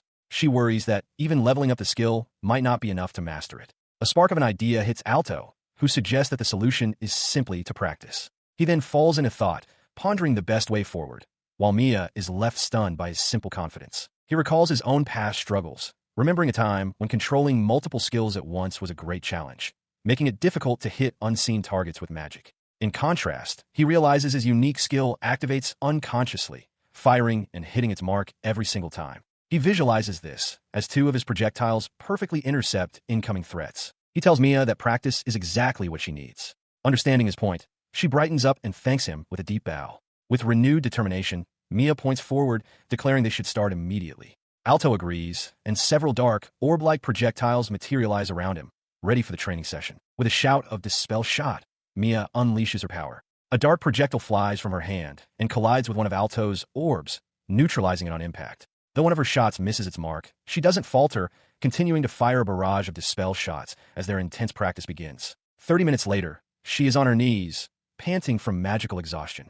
Alto approaches, apologizing for the long session, but assures her it was great training. Mia, still catching her breath, asks how he has so much magic when he used his skill far more than she did. Helping her up, Alto explains that effort and magical aptitude are unrelated. He simply worked harder than anyone else at the start. As he helps her to her feet, Mia suddenly looks up at him with wide, determined eyes. She makes a startling request. Please, make me your disciple. Alto is taken completely by surprise. She presses on, her voice filled with emotion, stating that she wants to become strong, just like him. She explains that she has always been looked down upon at school and failed a recent trial. A painful memory surfaces of her on the ground, being mocked by Gregory Burns and Bonbon. Clenching her hand over her heart, she declares that she wants to gain confidence in her own power, inspired by the strength Alto gained through his own hard work. He considers her plea, recognizing the desperation in her eyes is similar to what he once felt. Understanding her situation, he agrees to help, though he humbly states he can't really teach her anything. Overjoyed, Mia thanks him profusely. Alto adds that since he's new to the school, her help navigating it would be a great assistance. She eagerly accepts, promising to do her best. 2 weeks later, they stand before the site of the second exam, a dungeon. The trial will span several days, requiring them to clear it 1 floor at a time. As Alto walks toward the entrance, he thinks to himself that it's been a while since he's been in a dungeon and that the location changes daily. Nearby, Mia watches him with a hint of concern, while Gregory, Bonbon, and his cronies look on with scorn. He listened as the trial official explained the second test, a dungeon conquest. The official elaborated that knights are often tasked with such duties. Alto, however, felt a strange heaviness, wondering if his skills were being suppressed. He questioned the purpose of the test, suspecting the dungeon might be under a debuff, which would make the high-ranking monsters within a significant risk for the examiners. He resolved to use his automatic magic to search for enemies and traps. Venturing into the stone corridors, he quickly descended. Upon reaching what he estimated to be the 10th floor, he surmised that the rare item he was tasked with finding must be nearby.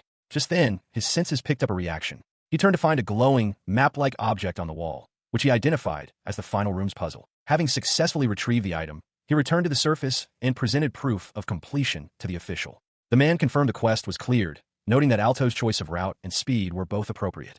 With a click of his gauntlet, the official declared him passed, acknowledging that he possessed considerable stamina. As he accepted the result, an angry voice cut through the air. Bonbon stormed forward, refusing to believe what he had just witnessed. He shouted that Alto must have cheated, insisting that it was impossible for someone with no skills to clear that dungeon. From the sidelines, Duke Wilo seethed. He vowed to his son that he would ensnare Alto in the next trial. He promised that Bonbon would achieve first place, bringing glory to their royalist faction, and told the boy to leave everything to him. Bonbon, emboldened, continued his public accusations. He claimed that his father, the Duke, had hired a professional from the Adventurers Guild to place a debuff on Alto. Since Alto still cleared the high-difficulty dungeon despite a stamina debuff, Bonbon reasoned he must have received a buff from an external source, which constituted cheating. His father erupted in fury, yelling at Bonbon from his speaking. He commanded his son to stop undermining the prince's position and to cease any actions that might inadvertently strengthen the princess's faction. Terrified, Bonbon offered a stammering apology. The trial official then turned his attention to Alto, asking if there was any basis to the claim that he couldn't have cleared the dungeon. The official calmly refuted the accusation, stating that he had been observing Alto's progress through a remote crystal and saw no irregularities. He declared the matter closed and announced that the exam would proceed, calling for the next candidate, Mia Knightley. Alto turned to her with a smile, congratulating her and wishing her luck. She thanked him and promised to do her best. As she walked toward the dungeon entrance, he watched with a flicker of concern, hoping their 2 weeks of training would be enough. Hours later, the second trial concludes. Gregory Burns collapses from exhaustion. Nearby, the trial official declares Alto and Mia's team failed due to a lack of skill, informing them that clearing the dungeon now would only result in being sent back to the entrance. Alto, seeing Mia on the ground, rushes to her side in concern. He looks on, dismayed, realizing that with 2 failures out of 3 trials, Mia cannot obtain the emblems needed for the final exam. She looks down, dejected, but thanks him for his concern, her voice trembling slightly as she insists she will not give up. After the second trial, the official reflects on the results. The final test, a team battle, is scheduled for a week later.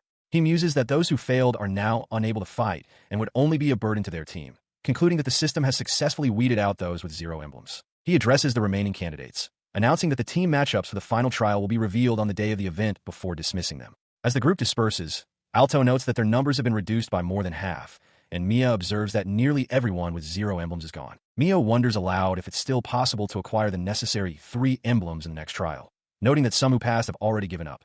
Alto recalls a senior mentioning there was no precedent for such a thing. He thinks to himself that the probability is 0, but instead of crushing her hope, he simply tells her he is glad she is still there with him. Later, Mia practices her archery, loosing a dispel shot. She laments that it isn't a guaranteed hit, but acknowledges that thanks to Alto's help, her accuracy has improved. Alto observes that her hit rate seems to vary with her skill level, and Mia resolves to continue practicing before the third trial. Their practice is interrupted by the sudden appearance of a stern, aristocratic man who demands to know what they are doing there. Alto is taken aback, wondering if the man is a court official. Mia stares in shock, her voice barely a whisper as she identifies him. Father. Her father looks down at her with contempt. He states that he heard Mia Knightley failed the second trial twice, and coldly asks if she intends to continue. He declares that she lacks the talent to be a knight, and is merely disgracing the family name. His words strike Mia with visible force, her face paling in horror. As Mia begins to stammer an apology, Alto steps between them, telling the man to wait. Her father dismisses him, demanding to know who he is before turning his scorn back to Mia. He questions if she truly believes effort alone can make one a knight, asserting that her repeated failures are a stain on their entire family. Alto raises a hand to protest, but Mia's father silences him with a commanding gesture. He proclaims that nobles have roles and duties to uphold. With a final, cutting remark, he forbids Mia from tarnishing their family name any further. Ignoring Alto's attempt to intervene, Mia's father delivers his ultimatum directly to his daughter. He states that if she fails all of her exams, she'll be exiled. The words strike Mia with the force of a physical blow. Her eyes widen in disbelief, her hand clenching the fabric of her uniform as the harsh reality of his decree sinks in. Alto sits beside Mia Knightley on a bench, attempting to console her. He mentions that he only spoke to her father, but Mia, looking downcast, replies that her father is always like that. She explains that she was never blessed with magical talent, and her father had always been against her enrolling in the Night Academy. Clenching her fists, she expresses her determination to keep trying, declaring her desire to defy her father's expectations. Alto listens, affirming her resolve. Meanwhile, in a private room, Duke Wilo admonishes a kneeling Bonbon. The Duke expresses his disappointment, stating that Bonbon has failed twice despite the high hopes placed in him. He warns that the final exam is next, and there will be no more chances. Sweating profusely, Bonbon apologizes and swears he will succeed this time. He then proposes a plan. Noting that the final exam is a team battle, he suggests targeting Alto's weakest link. The Duke considers this, thinking of the little girl as potential bait. He reveals a bottle, explaining he has prepared a special item that cannot be recovered by normal means, and gives Bonbon the order to proceed. Back on the academy grounds, Alto remarks that he hadn't expected to be paired with Mia for the final exam. He decides it's best not to worry about their opponents yet. Turning to Mia, he suggests they fight together, noting their combat styles are compatible. Mia agrees, her resolve strengthened. He reassures her that her diligent training will surely be a great help. As the sun begins to set, he advises her to rest well for the final exam tomorrow, and waves goodbye. As he walks away, a sudden presence makes him stop and turn. Bonbon stands there, watching him. He wonders about the sudden approach. Bonbon begins with an apology for his past behavior, claiming it was immature and that he has reflected on it. He admits to being jealous of Alto's excellence and suggests that since they might become fellow knights, he would like to talk. He then slings an arm around Alto's shoulders, inviting him for a meal. He insists that even a training enthusiast like Alto should rest the day before the final exam. Though wary, Alto reasons that refusing might cause issues later if they become colleagues, and reluctantly agrees. Bonbon forcefully steers him away. At a fine restaurant, Bonbon boasts that he knows the chef. An hour passes, and their meal is finished. As Bonbon smugly tells him to rest for the next day, Alto begins to sweat, a look of discomfort on his face. He stumbles back to his room, feeling unsteady. He collapses onto his bed, a wave of dizziness washing over him. He wonders if he was poisoned during the meal. A sudden chill grips him, and as he questions whether it's just a cold, his consciousness fades. He arrived at the examination grounds just in time, stumbling forward. Mia Knightley, watching from the stands with growing concern, noted his tardiness was highly unusual. She called out his name as he entered the arena, and he responded with ragged breaths, muttering that he felt as if he'd caught a cold. Seeing his pale face up close, she asked what was wrong. She rushed to his side, steadying him as he swayed. The sight of him so weakened was a first for her, and she insisted he would be all right, offering to report his condition to Commander Arthur so he could rest. But he refused, his voice strained as he declared that a true knight cannot be deterred by physical ailments. He saw this, too, as a trial to be overcome. As he spoke, a trial official stepped forward to announce the first match's pairings. The official's voice boomed across the arena, declaring the opponents. Team Alto and Mia Knightley against the team of Bonbon and Gregory Burns. Mia's eyes widened in disbelief. Not only was Alto in no condition to fight, but their opponent was Bonbon, the very cause of his suffering. A wave of dread washed over her as she realized that if she couldn't secure victory, then Gregory would be her opponent. Despite his trembling, Alto placed a reassuring hand on her shoulder, insisting that they would be fine. His gaze sharpened, cutting through the haze of his illness, as he asked if she was prepared to repay her father. Startled by the sudden intensity, Mia looked into his determined eyes and, after a moment's hesitation, affirmed her readiness. Alto doubles over, wheezing in pain, as his teammates Mia and Gregory look on with concern. Across from them, Bonbon smirks, tauntingly asking if Alto is all right, adding that it's his own fault. Seething, Alto glares back, convinced Bonbon is the cause of his sudden affliction. From the sidelines, an official announces the start of the match. Instantly, both Gregory and Bonbon unleash spells, shouting Fire Lance. A combined torrent of magical energy hurtles across the arena directly toward the still struggling Alto. Seeing the incoming attack, a horrified Mia shouts for Alto to defend himself. When he doesn't move, she leaps in front of him, casting Ice Wall. A massive barrier of solid ice erupts from the ground, intercepting the fiery blast with a deafening crash. As the ice wall shatters, Mia turns to check on Alto, who can only apologize for his condition. Their opponents show no mercy. Bonbon laughs, declaring it an easy victory before unleashing his next spell, Fireball Rain, a volley of flaming projectiles that arcs across the sky. In response, Mia casts Hail Shot, sending a flurry of ice shards to meet the fireballs mid-air. Alto manages to support her, launching 16 fireballs of his own. The spells collide in a series of explosions, and Mia erects another ice wall to block the remainder, though it cracks under the immense pressure. He thanks her, and she smiles, reminding him that he is always helping her. Their moment is cut short as Gregory charges forward, shouting at Bonbon that this is an individual contest, not a team fight. Ignoring him, Bonbon casts Sand Press, and a colossal hand made of sand erupts from the ground, lunging toward Alto. As the sand hand closes in, Alto attempts to cast Fire Lance, but his magic fizzles out. He realizes with dread that he cannot properly channel his power. Bonbon seizes the opportunity to taunt him, declaring he will be Mia's partner instead. Gregory yells for him to stop, but Bonbon dismisses Alto as useless, his technique incomplete. He narrowly evades the crushing blow of the sand hand. Though he managed to dodge, he understands the situation is dire. His automatic magic circuits are compensating, but his skills are still reliant on his own dwindling magic power. Forced to his knee, he counters another of Bonbon's attacks, Sand Shot, with a simple fireball. He knows a prolonged battle is impossible. The pain is becoming unbearable, and his consciousness is fading. He must avoid putting Mia in a 2-on-1 fight. Even if it means trading blows, he has to defeat Bonbon now. As Alto begins to cast Fire Lance, the sheer scale of the magic forming shocks Gregory, who recognizes it as an advanced skill. At the same moment, Bonbon unleashes another sand press. The two colossal attacks surge toward each other, poised to collide in the center of the arena. He unleashed his spell, shouting Activate! Fire Lance! The blast erupted with concussive force, engulfing Bonbon, who cried out as the explosion threw him back. In the aftermath, Alto crumpled to the ground, his strength completely spent. Gregory watched in disbelief, realizing his opponent was now unable to battle.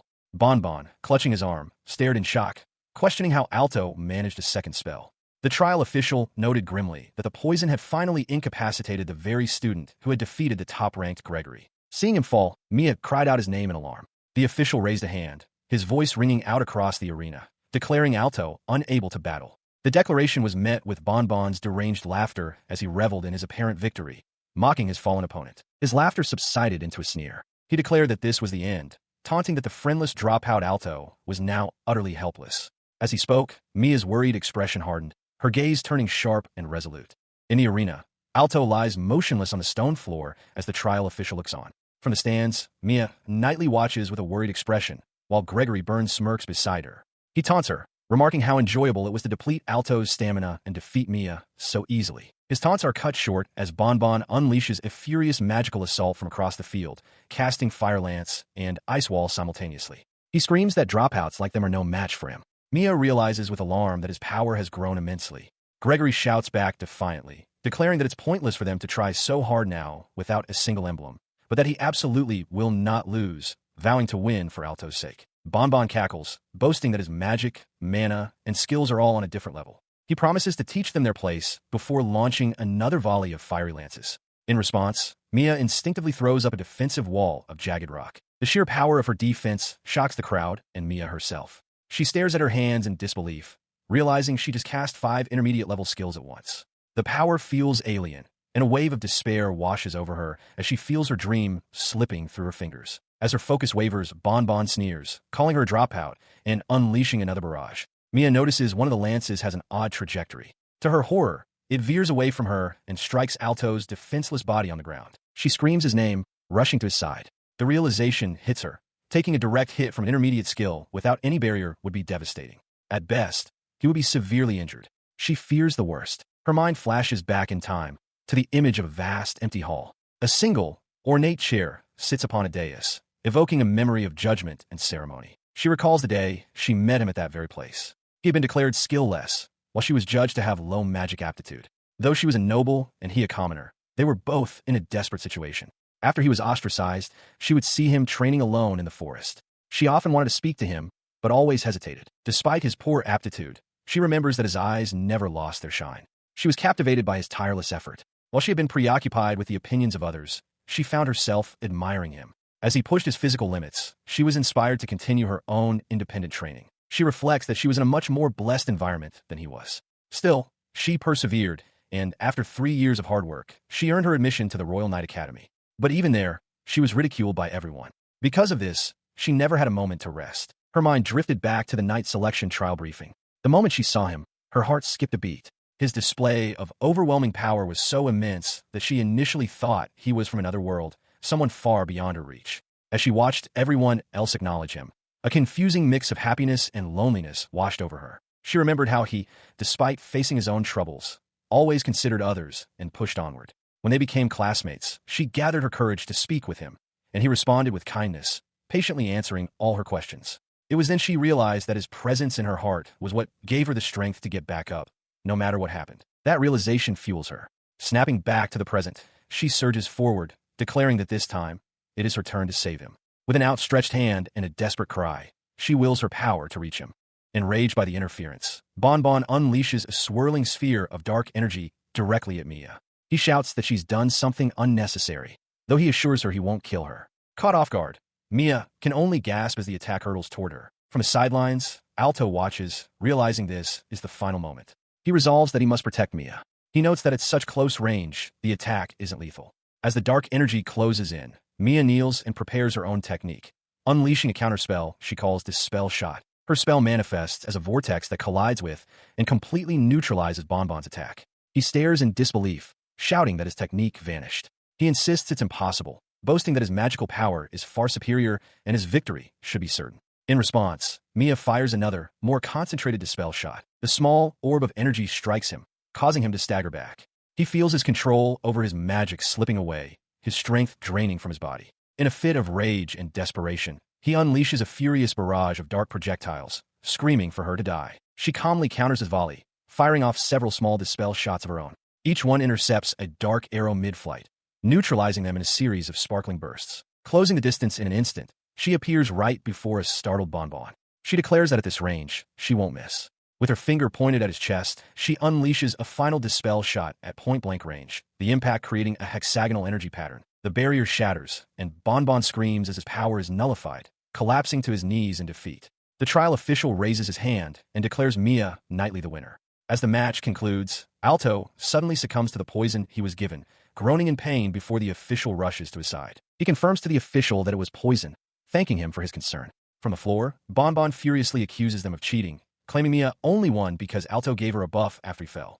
Mia herself seems surprised by her newfound power. From the stands, her father notes that Mia was indeed buffed, but that the spell was cast before Alto's own match even began, finding the situation peculiar. His rant continues, with Bonbon refusing to accept defeat to a commoner with a buff. The official calmly dismisses the complaint, stating he has no issue with the skill activated before the rules were laid out. He deduces that Alto must have anticipated being taken down and cast the spell on Mia beforehand. This logical explanation stuns Bonbon into silence. The official elaborates, explaining that Alto's buff was merely a catalyst. Mia's victory, he asserts, was due to her own effort and innate talent, which far surpassed Bonbon's. He concludes by declaring that it was Bonbon and his associates who acted unjustly. Overwhelmed and trembling, Bonbon can only stammer in denial, unable to process his utter defeat. His frantic denials fall on deaf ears. The trial official reveals that an investigation ordered by Bonbon's own father has already uncovered the truth. A bound man is presented, identified as the one who administered the poison to Alto. The official declares that this accomplice has confessed to being paid by Bonbon.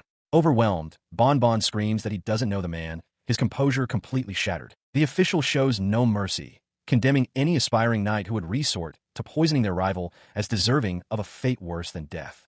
He commands the guards to take Bonbon away. As he is dragged off, Bonbon continues to scream and struggle. From the sidelines, Alto watches the scene, unable to feel sympathy but still questioning why Bonbon was so desperate to eliminate him. The official then approaches him.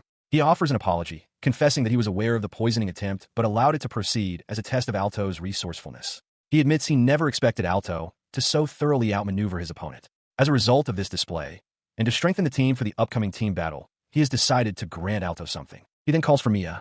As she approaches, the official remarks that he has heard her unique skill is considered useless in a real fight. Mia quietly affirms his statement. Despite this, the official commends her for trusting in her own power and in her allies, which allowed her to overcome the dire situation. He then presents her with an emblem of adaptability. Overjoyed, Alto bows and expresses his gratitude. He places the emblem into her hand, acknowledging that while she has many shortcomings, he holds great expectations for her future. Tears well up in Mia's eyes as she clutches the team power emblem, stammering her thanks. As she recovers her composure, Alto approaches and points toward her father in the stands. He explains that the official's words were a formal way of expressing his high hopes for her. He praises her for never giving up despite her commoner status, and for always prioritizing her comrades.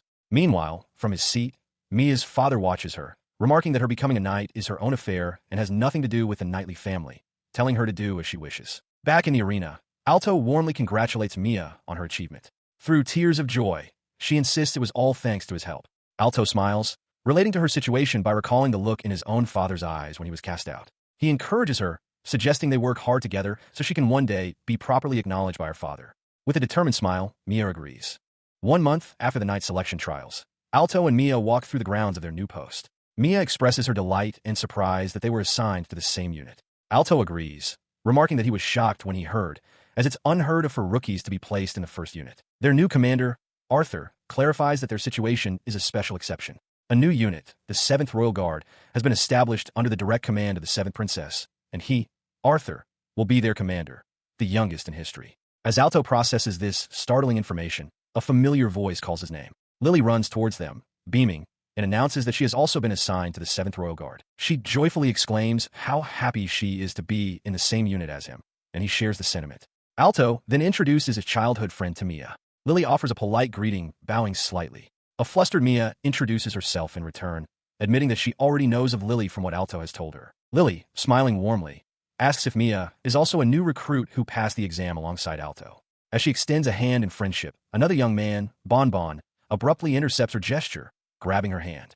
With a condescending air, he asks if she is one of the new recruits. Before anyone can react to the interruption, another knight with reddish blonde hair and a mustache steps forward, addressing Alto. He confirms Alto's new assignment to the 7th Royal Guard and introduces himself as Frankie Guilford of the Guilford Earl family. Following his lead, Mia and Lily also formally introduce themselves. He notes Alto's unique uniform, identifying him as the top scorer of their year. With a sharp shift in tone, Frankie declares that it's unacceptable for a commoner to so easily join the esteemed 7th Royal Guard. He points accusingly at Alto, announcing his intent to personally test whether he is worthy of being part of the so-called Arthur Squad. Frankie proposes a mock battle to show Alto the true power of a knight. As Alto stands bewildered by the sudden challenge, Frankie lays out the terms. A one-hit duel where the first to be pushed back by an attack loses. Alto calmly accepts. Without warning, he unleashes a torrent of energy, shouting the name of his technique, Dragon Press. Alto's eyes widen in shock at the immediate use of an advanced-level skill. Frankie smirks, charging forward to follow up with a sword strike. The ground erupts violently. Confident in his attack, Frankie's expression twists into disbelief as he feels his blade stopped cold. He stares aghast, realizing Alto not only reacted in time, but has somehow completely neutralized his assault. His shock turns to horror as he comprehends the truth. Alto's counter, a fire lance, has already surpassed the power of his own intermediate skill. The force of the counterattack blasts him backward, leaving him defeated on the scarred battlefield. He understands now, Alto's power isn't just advanced. It's on an entirely different level. He reflects on the automated magic he had set up after his previous duel, a system designed for both defense and counterattack. The lesson he learned then had proven useful. Meanwhile, Arthur approaches the defeated Frankie Guilford, who is still reeling on the ground. Arthur asks what he was trying to accomplish, questioning if this was some sort of hazing for the new recruit. Frankie stammers, unable to form a coherent response, prompting Arthur to dismiss the matter with a curt whatever. Turning his attention to the assembled knights, he introduces himself as Arthur and formally announces that he is now the superior officer for the 4 of them in the 7th Royal Guard. As Frankie looks on with frustration, Arthur urges him to finish with the pleasantries so they can proceed with their duties. He then commands the entire squad to follow him. Within the royal palace, Alto feels a strange sense of familiarity, a feeling that he has walked this path once before. As massive doors swing open, 2 guards stand aside, revealing Arthur inside, who glances back at the new arrivals. Stepping into the Grand Hall, he is immediately greeted by an exuberant young woman who calls his name. She introduces herself as Princess Charlotte and, to the shock of Mia and Lily, takes his hand firmly, congratulating him on becoming a knight. He thanks her, flustered, as the princess declares that her dream of him becoming a knight has finally been realized. As Mia and Lily quietly urge him not to be disrespectful, Alto agrees, still confused. The princess waves off their concerns, insisting that in light of this momentous occasion, social standing is irrelevant. This is her personal wish fulfilled. Their exchange is cut short by Arthur, who steps forward to apologize for the interruption. He questions the princess's decision to involve herself so directly. She confirms her intentions, then addresses the assembled knights. She announces that she will explain the creation of the 7th unit, her new personal guard, revealing that a power struggle is brewing within the palace, and it is better to confront it openly. She clarifies that this is a battle for the throne, as the successor has not yet been chosen. The princess explains the line of succession. She is Charlotte, the first child of the king and his official wife.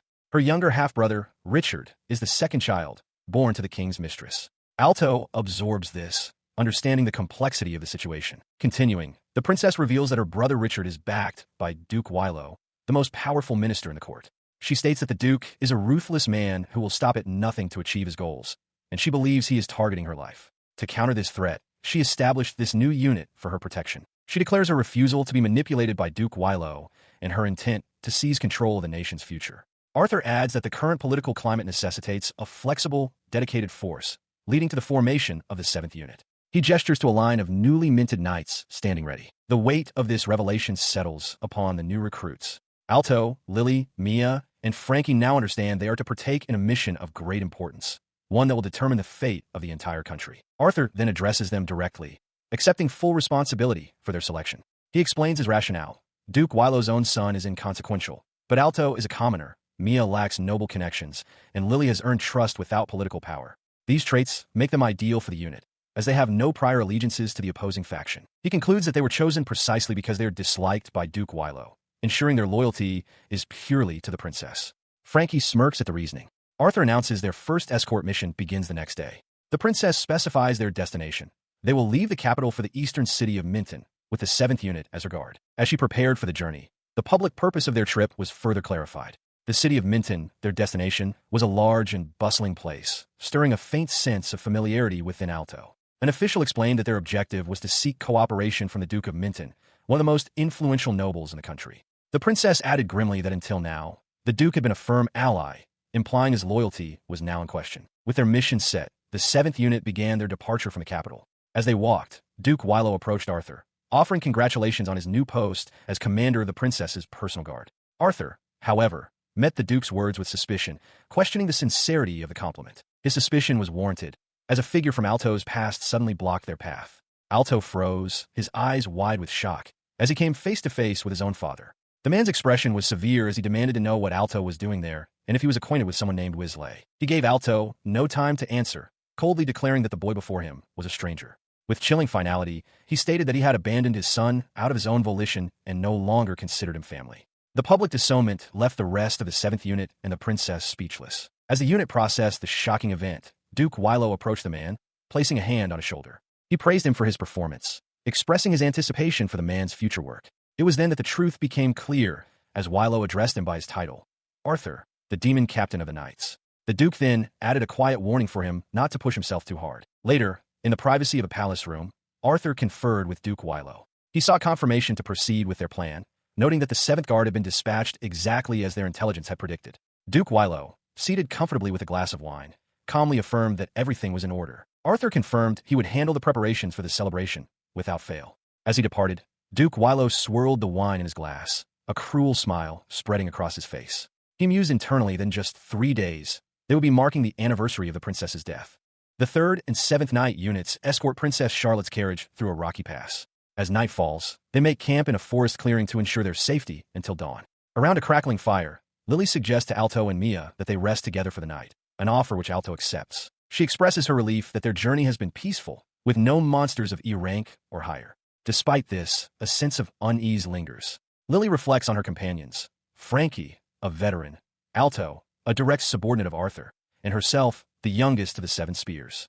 She feels a pang of insecurity, believing that despite her title, she is nothing special. Alto interrupts her thoughts, asking if she is at least acknowledging her own hard work. He insists that she should have more confidence. Mia chimes in, agreeing that if Alto says so, Lily shouldn't be so modest. Flustered, Lily questions why they're ganging up on her. Her attention then shifts to Alto as he stands to leave. He explains that he's going to check on something, that he doesn't feel entirely at ease either. As he walks away, Lily and Mia watch, but Lily suddenly freezes, her expression turning to one of shock. A sudden silence descends upon the camp. Lily detects the faint presence of animals moving in the darkness, realizing it's more than one. She recognizes the scent and sound. It's an A-rank monster, a hellhound. She knows they hunt in organized packs, and the massive beast that emerges from the shadows is merely the lowest-ranking scout. Understanding the grave danger, a large number of powerful enemies threatening their non-combatant personnel, Lily acts decisively. She orders Mia to help defend the road and calls for reinforcements.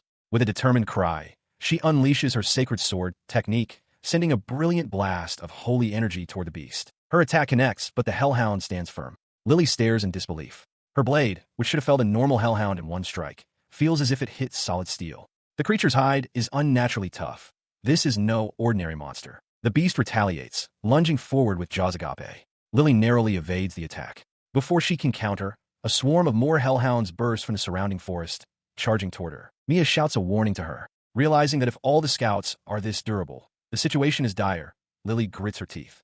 She invokes a sacred barrier, erecting a shimmering, ornate wall of light around herself just as the beast's claws are about to connect. The barrier holds, but the pack now completely surrounds them. Lily calls out to Mia, asking if she can deploy her ice wall in all directions. Mia struggles, admitting she can't yet. As Lily realizes her own barrier can only protect herself, a hellhound breaks from the pack and lunges directly at the exposed Mia. She was defenseless as the hellhound lunged, but at the last moment, a figure blurred past, intercepting the beast. Alto had arrived, apologizing for his tardiness as both Mia and Lily looked on with wide-eyed relief. He quickly assessed the creature, noting that an attack on its weak point, the inside of its mouth, was futile due to a high-density barrier skill protecting it. He turned to Mia, proposing a coordinated strike and asking if she could help him land a dispel shot to shatter its defense. As they prepared, Lily confirmed that her reconnaissance magic had been helpful, but her own attacks were completely ineffective against this particular hellhound. She expressed her shock, stating she'd never heard of a hellhound possessing a skill that could strengthen its own barrier.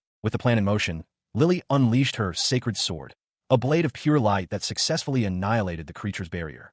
Seeing their opening, Mia and Lily affirmed their readiness while Alto charged forward, shouting the incantation for his dispel shot. He surged forward as the coordinated assault began. Across the clearing, Lily's holy magic swept through the remaining beasts in a brilliant arc of destruction, decisively ending the threat to the encampment. In the quiet aftermath, Arthur surveyed the scene grimly.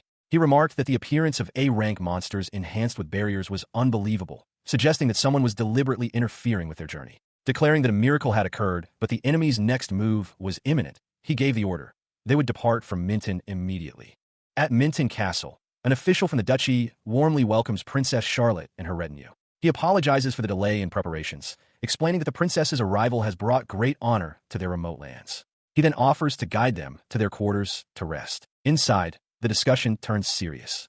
The aide explains their recent troubles. Someone has been placing magic stones, which attract monsters and endanger the populace. The Minton official adds that previous adventurers hired to solve the problem were all defeated. Alto observes the creatures, identifying them as hellhounds, and notes with concern that they seem unusually strong and organized, unlike their typical behavior. The aide proposes a solution. If the local knights are overwhelmed, her own contingent can handle the monster subjugation. The official expresses worry for the princess's safety, but Princess Charlotte assures him that there is no need for concern. She declares that the 7th unit, which she has brought with her, possesses more than enough strength for the task. Hearing this, the royal official gratefully accepts their offer, entrusting the princess's protection to them. Arthur, the captain of the knights, formally accepts the duty, announcing that they will begin patrols and monster subjugation that very night. Both Princess Charlotte and the Minton official express their thanks and place their trust in him. Later that evening, under the light of the moon, Alto sits with Princess Charlotte in her private room. She thanks him for coming and asks if he had other plans. He replies that he has no particular issues and was simply going to rest and prepare for the next day's magic training. He then asks if she called him for a special mission.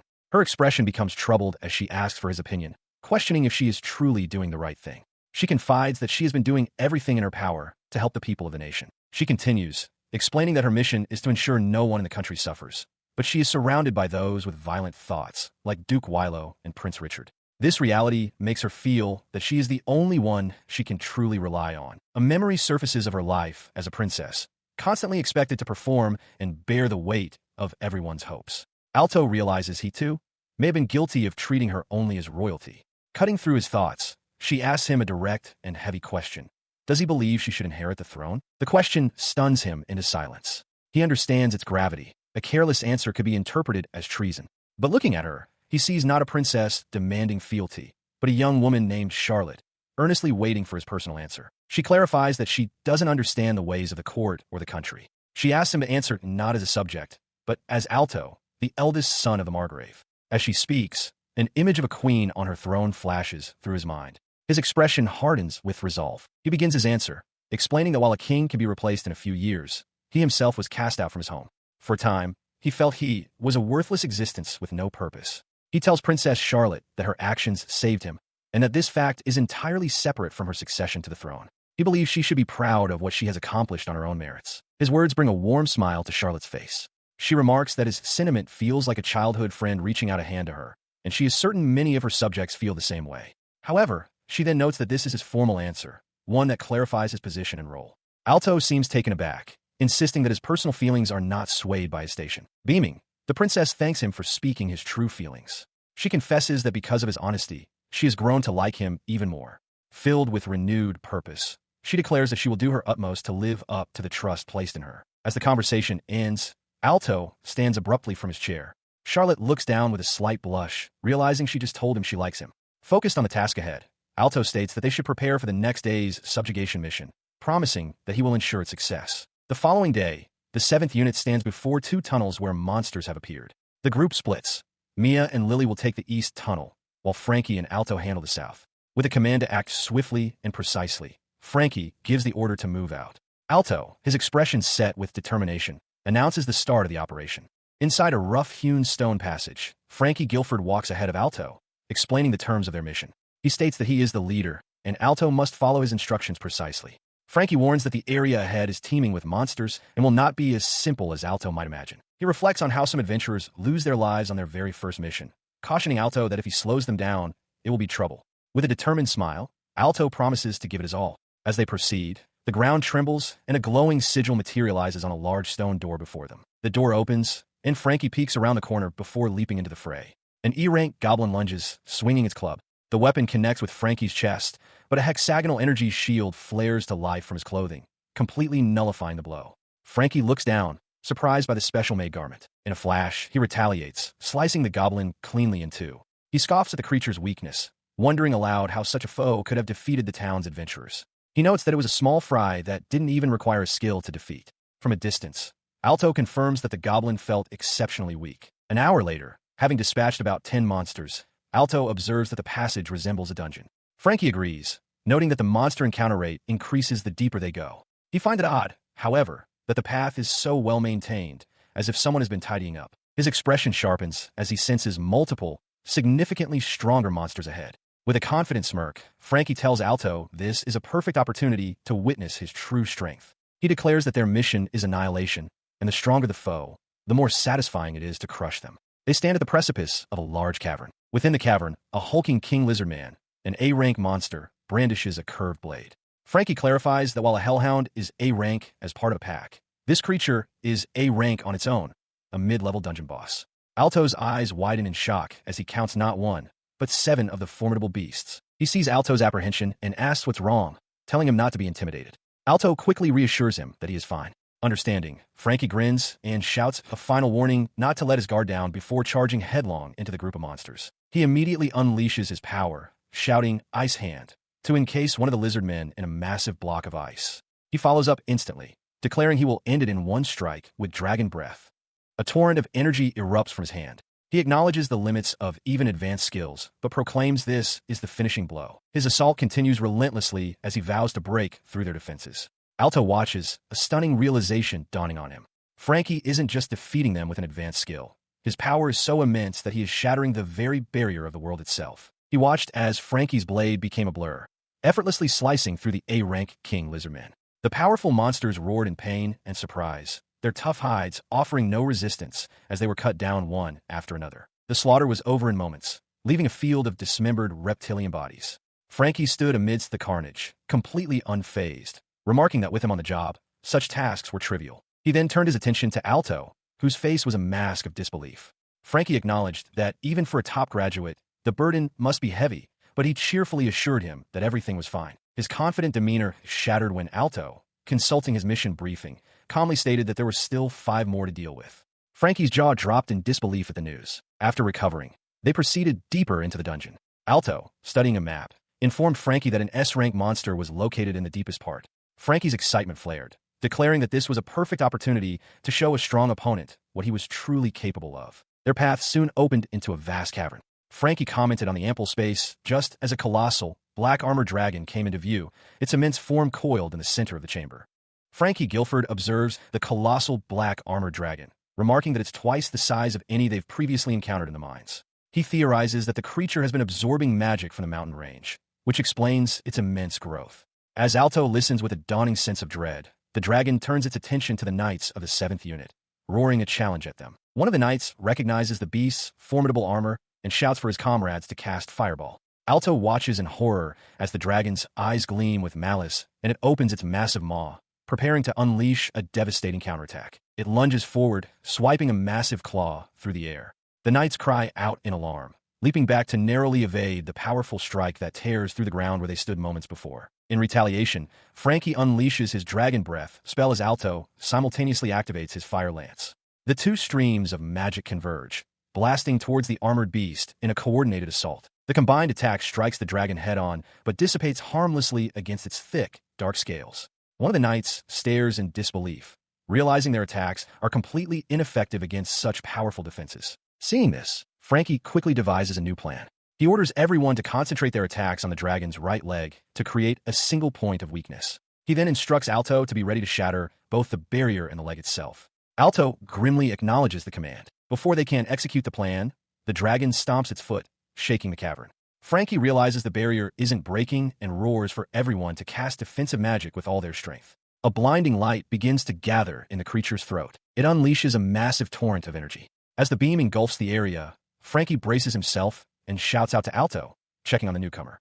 Alto strains, holding a shimmering hexagonal barrier against the immense pressure. He grits his teeth, knowing his barrier will be destroyed before the attack ends. Despite the overwhelming power, he resolves that he will not fall. The dragon continues its relentless assault, poised to strike again. Just as his defense shatters, Frankie dashes in front of him. Yelling for the newcomer, he takes the full force of the blast himself. The impact echoes through the mine as Frankie curses in pain, shielding Alto from the fatal blow. His body lay motionless, the barrier shattered. On the ground nearby, Alto watched in horror, realizing that the next attack would mean his death. As the black armored dragon roared, he desperately prepared to activate his ice wall and fire lance spells for a final, hopeless defense. Just as the beast lunged, a figure in a hooded cloak leaped into the fray. It was Charlotte, who shouted at the dragon not to ignore her, declaring that she was its opponent now. A powerful blast of magic erupted from her hands, striking the creature's flank. Her spell manifested as a barrage of crystalline shards, which slammed into the dragon's armored hide with tremendous force, creating a series of violent impacts along its body. As the relentless assault continued, Alto watched from the ground, stunned. He wondered if the creature was instinctively targeting him because he was the weakest. He knew another hit would have killed him, but steeled his resolve, refusing to give up. He urged himself to remain calm, aware that there was no time to re-establish a defensive barrier. In that moment of extreme duress, a notification flashed in his vision. His unique skill, Auto Magic, had leveled up, and a new skill was now available. His eyes widened in utter shock as he stammered, "Level up." A sudden notification flashes into existence before Alto. Automatic Magic, level 30. He stares, wide-eyed and sweating, realizing with a jolt that he had completely forgotten about leveling up due to the immense experience points required. His thoughts are interrupted by Frankie's shout, who calls out for him to keep the dragon distracted for a moment. Frankie reveals a scent orb, an item described as being made from the condensed essence of monsters. Declaring he'll get rid of the foul-smelling thing quickly, he prepares to cast a fireball. As he does, Charlotte apologizes, stating that she might be able to subdue the beast now that she has finally learned its patterns. A vortex of wind gathers around her, catching the black armored dragon's attention. The creature turns, sensing the new threat. She unleashes her attack, a blade of wind that tears through the cavern floor. With fierce determination, she vows to handle the monster, no matter how much time it takes. Seeing his chance, Alto thanks her and dashes away. A new understanding dawns on him. Reaching level 30 has increased the number of simultaneous activations for his instantaneous description skill to 32. With this newfound power, he realizes he might finally be able to awaken the extraordinary flame he seeks. He finds Frankie collapsed on the ground, panting from exhaustion. Alto announces his return, but Frankie pleads for 5 more minutes to recover. Kneeling beside the winded knight, Alto explains that he is about to use a high-output skill for the first time and warns him to be careful, as it could misfire. Frankie looks on in disbelief, questioning how Alto could possibly increase his power output any further after the absurd display of strength he's already shown. Ignoring the comment, Alto focuses, stretching his hand forward as a glowing magic circle materializes before him. He activates Fire Lance. From the circle erupts a colossal spear of pure flame, its size unlike any fire lance Frankie has ever witnessed.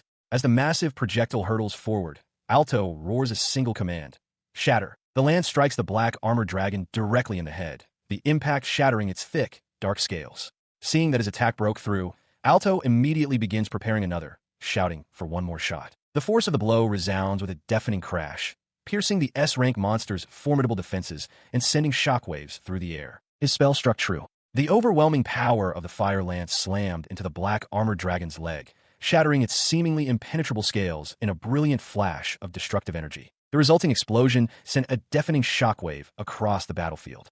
The ground buckled and cracked as the colossal beast let out a guttural roar of pure agony, its immense body beginning to topple. The colossal beast crashed to the earth with a ground-shaking thud. Alto stared, trembling slightly, overwhelmed by a power that surpassed even his own imagination.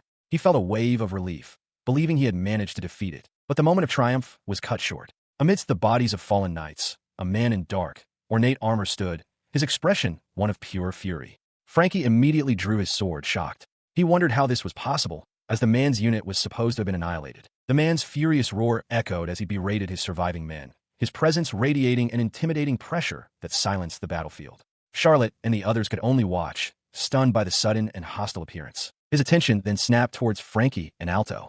He questioned if they knew each other, addressing Frankie as an old colleague and noting that they were reuniting in a strange way. The man, Arthur, revealed he was merely hired for this job before demanding to know who they were and what they were doing there. He grabbed Frankie by the collar, demanding to know why he was looking after monsters. Frankie insisted he knew nothing, but Arthur pressed on, accusing him of lying. He then looked at Frankie with cold eyes, stating that if he wouldn't talk, then he was no longer needed. Alto stares in disbelief, realizing they've arrived at Minton, the very place he'd heard Princess Charlotte was staying. Frankie Guilford clicks his tongue in annoyance at the coincidence, then unleashes a powerful blast he calls Dragon Breath towards the enemy. He orders Alto to fall back to Minton immediately, and the young knight complies without hesitation. As the dust from his attack settles, a signal flare bursts in the night sky. Seeing it, Arthur decides they should return to the rendezvous point. Frankie, meanwhile, moves with brutal efficiency, cutting down the remaining enemy soldiers. With the immediate threat neutralized, he surveys the bound captives, satisfied with their work. He instructs his subordinates to collect the prisoners for later. Spotting a light in the distance, Frankie dashes towards it, calling out in relief that the princess must be safe. He arrives at the fortress gates only to find a scene of utter devastation. Alto and Frankie stand breathless, staring in horror at the carnage. Frankie pants, realizing with dread that there are no survivors. From the base of the stairs, Arthur and the rest of the unit call up to them. From their vantage point, Mia and Charlotte are aghast at the sight. Charlotte whispers in disbelief that everyone had been alive just that morning. Arthur's voice cuts through the shock, issuing orders. Their first priority is to find the princess and secure the castle. The knights move out, their resolve hardened. Inside the castle walls, the scene is even more grim. Bodies of soldiers, maids, and servants litter the corridors. Arthur takes in the horrific sight, then spots a grievously wounded knight, the captain of the third guard. He rushes to the man's side, demanding to know what happened. The wounded captain dies before he can utter a word. Arthur clenches his fist, cursing the terrible outcome. Frankie returns, reporting that he searched the other rooms but found no sign of the princess. He concludes that she must have been taken. His subordinate's report solidifies Arthur's resolve. If there is no body, then there's a chance she is still alive. Declaring that they have no time to wait for reinforcements, he orders an immediate pursuit. Alto and the others voice their assent, ready to follow. Elsewhere, under the pale light of the moon, Princess Charlotte is shoved through a dark forest.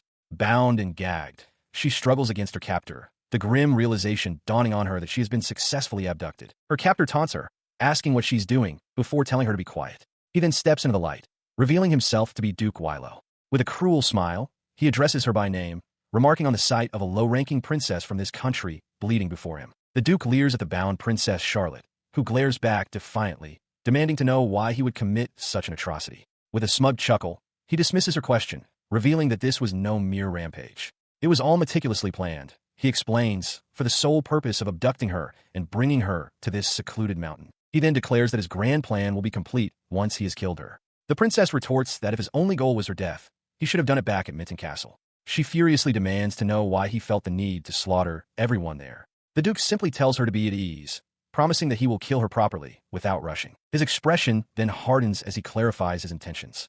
Before killing her, there is something else he must attend to. He also wants to kill the Imperial Knight, Arthur. With this, he reveals his true plan. She is to be used as a hostage. The princess stares in wide-eyed shock at the revelation.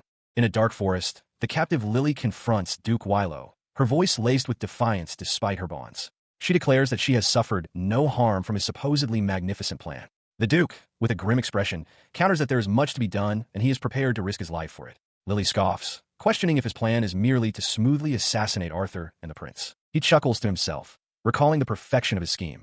He had anticipated that Arthur's unit would get involved. His strategy was simple: convince the populace that they were suffering from monster attacks, creating the perfect pretext for his actions. His glee grows as he reflects on how smoothly everything is proceeding now that Arthur has been lured away. As he gloats, his men ambush and cut down the remaining guards, their blades flashing in the dim light while Lily watches in horror. The Duke continues his internal monologue, mocking the predictable sense of justice that would compel a small unit to chase after them. He sneers at the thought of these proud knights, convinced they are nothing like the heroes Lily imagines them to be. His smugness evaporates into rage. He violently grabs a fistful of Lily's hair, yanking her head back. He snarls at her to stop being so cheeky, reminding her that he is the one allowing her to live and that he can kill her at any moment. Meanwhile, the 7th unit rides hard through the forest. Alto finds it strange that the tracks are so clear despite the recent rain. Arthur, his expression grim, confirms his suspicion. They are being led on purpose. He knows they are being lured into a trap. With no time to investigate the broader incident, their sole objective is to eliminate the princess's enemies. He steals his resolve, knowing the entire 7th unit must face this challenge together. The faces of Alto, Charlotte, Mia, and Frankie reflect his own determination as they gallop onward. Their pursuit leads them to a fork in the road where the carriage tracks become faint. Frankie points out the split path. Arthur analyzes the situation. The right path leads to a small mountain hut, while the left continues along a mountain road. He concludes that the right path, with the hut, has a higher probability of being an ambush site. Having made his decision, Arthur issues his orders. He sends Frankie down the right path, toward the likely trap. Alto and Mia are to take the left. Acknowledging the risk of sending the rookies alone, he affirms his trust in their abilities but warns them not to be reckless. If they find the princess, they are to signal with a fire lance. Following his commander's directive, Alto dismounts and investigates the path. He finds the carriage tracks, now so faint they're almost a footpath, and begins to doubt the princess is this way. Suddenly, he stops. In a clearing ahead, a faint light glows, illuminating several figures, and among them, he sees Lily. He arrives in the clearing with Mia to find Lily held captive by Duke Wilo. "Princess!" he cries out, launching a fire lance into the sky as a signal. From a distance, Arthur observes the flare, realizing that Wilo is not with the main force as anticipated. Alto warns the Duke to stay back, but Wilo merely smirks, stating that it makes no difference. The plan was always set to begin now. In response to this blatant threat, Lily, restrained by a masked figure, declares to Arthur that his actions constitute high treason. Arthur's expression hardens as he considers her words. Duke Wilo, however, dismisses the accusation with a sneer, questioning who would be left alive to prove it. Unsheathing her blade, Mia furiously demands an explanation, reminding the captors of Lily's royal status. As Lily watches in distress, one of the masked figures calmly slices their palm, letting their blood drip onto the ground below. The sight triggers a horrified realization in Alto. They are activating a magic circle. He roars for them to stop, preparing to unleash a fireball spell. But he is too late. The ground trembles and violently erupts as an immense skeletal form claws its way out of the earth. Alto and Mia can only stare in stunned silence at the emerging horror. From behind the colossal ribcage, Duke Wilo gazes upon his creation with a look of pure ecstasy, murmuring about its magnificence. The creature reveals its full form, a monstrous skeletal dragon. Overcome with glee, Duke Wilo names the beast, a dragon skull-dead, and issues a single, chilling command: kill them. Alto unleashes a powerful spell, a combination of physical and magical enhancements he calls Fire Lance, directly at the dragon skull-dead's head. The impact is immense, shattering the air around the creature's skull. The attack, his strongest physical magic buff, does not even scratch the beast. Alto stares in disbelief, realizing with horror that the creature is somehow flying without wings. Beside him, Mia and Lily watch the unfolding chaos. He is forced to leap back as the dragon skull-dead swipes with a massive claw. From the sidelines, Duke Wilo bellows with laughter, declaring their efforts useless. He proclaims that no matter how much they attack, it will be futile, as he raised the creature specifically to withstand Arthur's assaults. His words stun Alto into silence.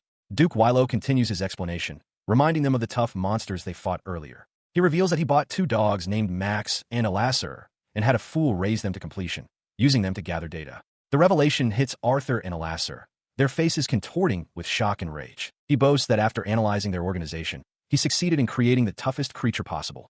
Wilo explains that it is a legendary S-rank monster, a dragon zombie, sealed using the lost ancient magic of a powerful barrier skill. He even detected residue from Mask's sword, implying he stole their techniques to forge his ultimate weapon. His triumphant expression then sours slightly. He mutters that it was a half-baked failure and that being aligned with that guy is troublesome due to his carelessness. As he speaks, Arthur notices a small, glowing figure appear near the dragon skull-dead's head, a detail Wilo seems to have overlooked. Seizing the opportunity, Mia shouts, "Dispel shot." A dark orb strikes the creature, and Alto sees the barrier vanish. He yells for Lily to attack. She leaps into action, her voice ringing out as she calls upon her sacred sword and brings it down upon the beast. Her blade strikes true, yet the dragon skull-dead remains completely unharmed. Lily stares in shock.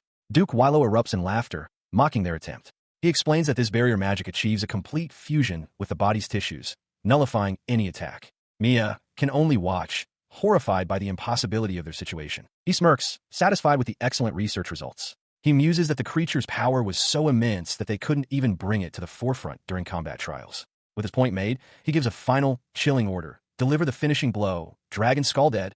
The beast opens its maw, gathering a massive sphere of dark energy. As the devastating energy gathers, Alto shouts a warning for everyone to get back. He activates his own magic, casting Sacred Barrier, Ice Wall. A massive wall of ice erupts from the ground, but he realizes with dread that the attack's range is too wide and carries a heat wave. There is no escape. His ice wall shatters instantly under the force of the dragon skulldead's breath. The searing blast engulfs Lily and Mia, throwing them back as a lasser cries out their names in horror. As the attack subsides, he rushes to their side. Lily, though injured, urges him to find a more efficient method. She reminds him that even the Hellhound had a weak point in its mouth, and they were able to destroy the dragon zombie's core. There must be a better way than brute force. Her words trigger a realization. He reasons that Wilo couldn't have created a truly perfect being. The process of using automatic magic to record and implement techniques must have required complex processing and countless trials. The creature couldn't be completely invincible. There had to be a flaw somewhere. This thought solidifies into a new strategy. He remembers a new skill, instantaneous description. Realizing it's his only remaining option, he resolves to use it for the very first time. He activates the skill, and a translucent interface materializes before his eyes. The system's text explains its function. It will analyze the total damage dealt by a fireball across the opponent's entire body to identify the specific location that receives the most damage. With the system engaged, he initiates a weak point search, unleashing a rapid succession of 32 fireballs that pepper the dragon skulldead's frame. From a distance, Duke Wilo scoffs at the seemingly pathetic display. But the analysis completes, and a list appears. Alto's eyes lock onto one critical piece of data, the base of the wing. Having found his target, he activates a new spell. A massive, concentrated fire lance erupts forward, streaking directly toward the dragon's newly discovered vulnerability. On the chaotic battlefield, the adventurer Charlotte lunges forward, her blade empowered with dark energy as she strikes the colossal dragon skulldead. The skeletal beast recoils from the powerful blow, its bones cracking under the assault. She follows up immediately, unleashing a devastating technique she calls the Divine Holy Sword, Ice Lance. A brilliant explosion of magical energy erupts, piercing not only the dragon skulldead, but also a nearby hellhound, freezing and shattering them both. As the dust settles on the creature's remains, Charlotte and Lily celebrate their victory, exclaiming that they did it. Nearby, Duke Wilo seethes with rage at his plan's failure, cursing them under his breath as Alto observes the scene, surrounded by the defeated monsters. In response to his fury, Mia nightly takes aim and unleashes an ice shot, striking the Duke directly in the face. He screams in agony as Alto rushes to Princess Charlotte's side, checking if she is all right. Clutching his frozen cheek, the enraged Duke summons a massive ice hand. He turns his attention back to the princess, who stirs in his arms. He reassures her that he's fine and asks if she has any injuries. Her eyes widen with relief and concern before she throws her arms around him, crying out his name in a desperate embrace. His own eyes widen in shock at the sudden hug, a reaction mirrored by stunned Lily and Mia. Still clinging to him, Princess Charlotte tearfully thanks him. Flustered, Alto replies that all that matters is that she is safe. She pulls back slightly, wiping a tear from her eye. She tells him that from now on, he should call her Charlotte. He is momentarily taken aback by the request, a small blush appearing on his cheeks, before a gentle smile spreads across his face. He lets out a soft laugh, and she giggles in return. Meanwhile, in an office in Wellsbury, a butler reports to Arthur that Duke Wilo has been arrested. Arthur reflects grimly on the situation, realizing his plan to use the Minton garrison and the dragon skulldead was a miscalculation. He curses, knowing he cannot defeat the S-rank monster himself and has lost his chance to seize the minister's position. The butler continues his report, trembling, stating that even Arthur's powerful forces couldn't overcome the dragon skulldead. He reveals that the one who defeated the beast was a person named Alto. Arthur slams his hands on his desk, roaring in disbelief, demanding to know what he just said. He rages, claiming it's common knowledge he wasn't involved with the minister. But if his own faction is disgraced, his path to power will be blocked. He fumes that his entire plan is ruined, and his collaborators will be exposed, all because of this unforeseen turn of events. He slammed his hand down in frustration, apologizing for his outburst. With his plans in disarray, he mused that there was no longer any need to concern himself with the prince's faction. He questioned why things had gone so wrong, concluding that it must have been a miscalculation on his part. A few days after the subjugation, the Knight Commander welcomed Princess Charlotte back, expressing his relief at her safe return.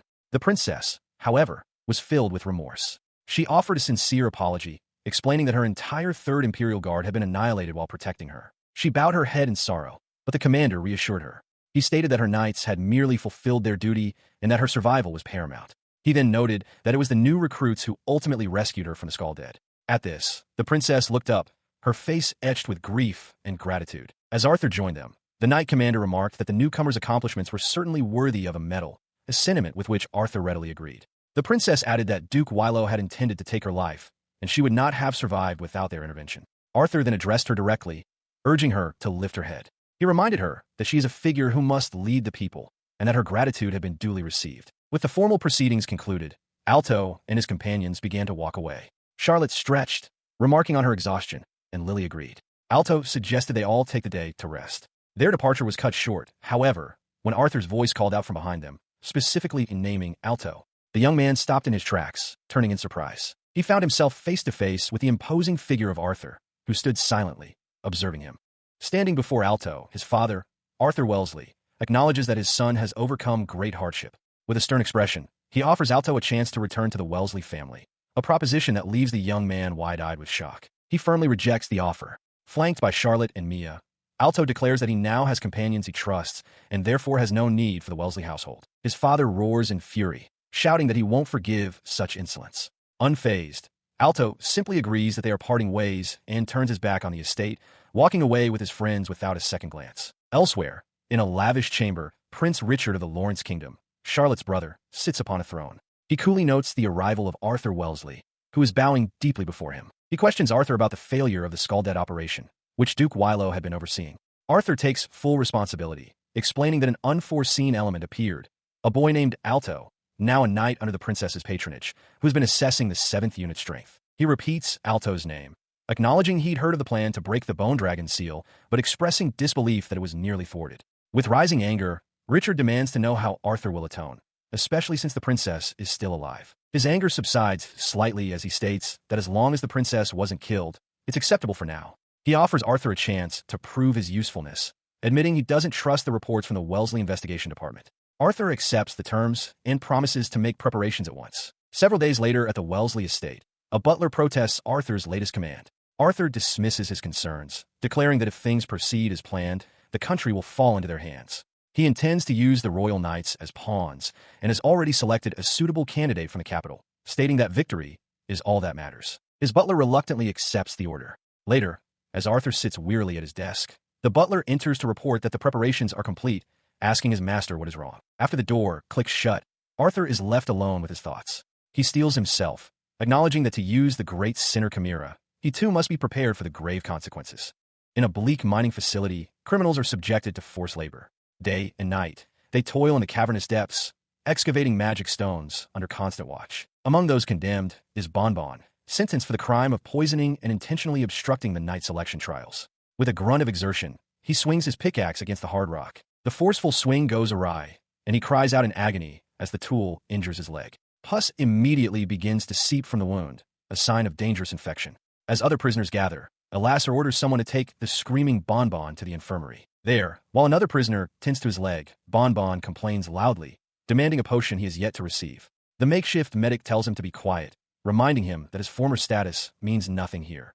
Bonbon retorts that he is from the esteemed Bonbon family, but the other prisoner simply asks what he just said, unimpressed. His outburst draws the attention of another inmate, who calmly approaches. This new prisoner reveals a complex brand on his own neck, explaining that he has one just like Bonbon. He clarifies that this mark signifies the wrath of the royal family, and there has never been a case of sentence being shortened for anyone who bears it. The finality of those words sends Bonbon into a spiral of despair. He screams, unable to accept his fate in such a place given his high birth. His rage finds a target.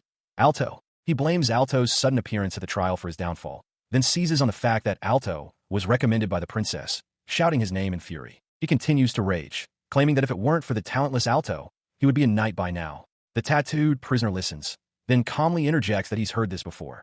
He acknowledges Bonbon's desire for revenge, but points out that, unlike the last time he saw him, Alto's power is now the real deal. The tattooed prisoner thoughtfully considers this, wondering how Alto acquired such strength when he couldn't even handle a top-tier skill before. Dismissing Bonbon as a simple musclehead, he leans in with a sly grin and whispers to him and a lasser that they have their own ways of handling things. Far from the grim plotting in the prison, Mia nightly stands alone in a grand courtyard. She reflects that her world changed completely after her aptitude was discovered. Suddenly hailed as possessing one of the world's greatest talents, she found herself in a whirlwind of meetings with the knight commander and audiences with the king, leaving her with no sense of reality. She recalls how the mounting expectations of those around her filled her with anxiety. It was during that time that she met Alto again.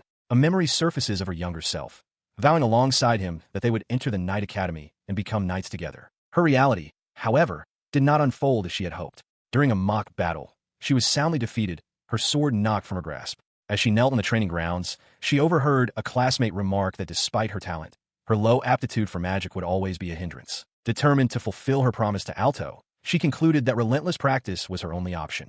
She trained tirelessly, pushing herself day after day as others looked on with concern.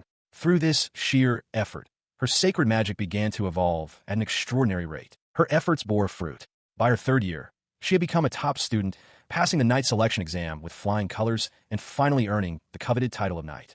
Standing beside Alto, she smiled, overjoyed that their shared dream had come true, feeling that all her blood-soaked effort had finally been rewarded. But that joy was short-lived. While she was mired in battles on the front lines, Alto's own path led him to catch the eye of the princess. Mia felt as though he was being pulled into a world far beyond her reach, leaving her behind. Now, standing in the courtyard, she greeted Alto and Lily as they arrived. She explained she had been waiting for them, prompting Alto to remark that it must be the princess's recommendation that led to this summons, though he felt it was undeserved. He credited their success to everyone's combined strength, but Mia insisted that he was the most active among them.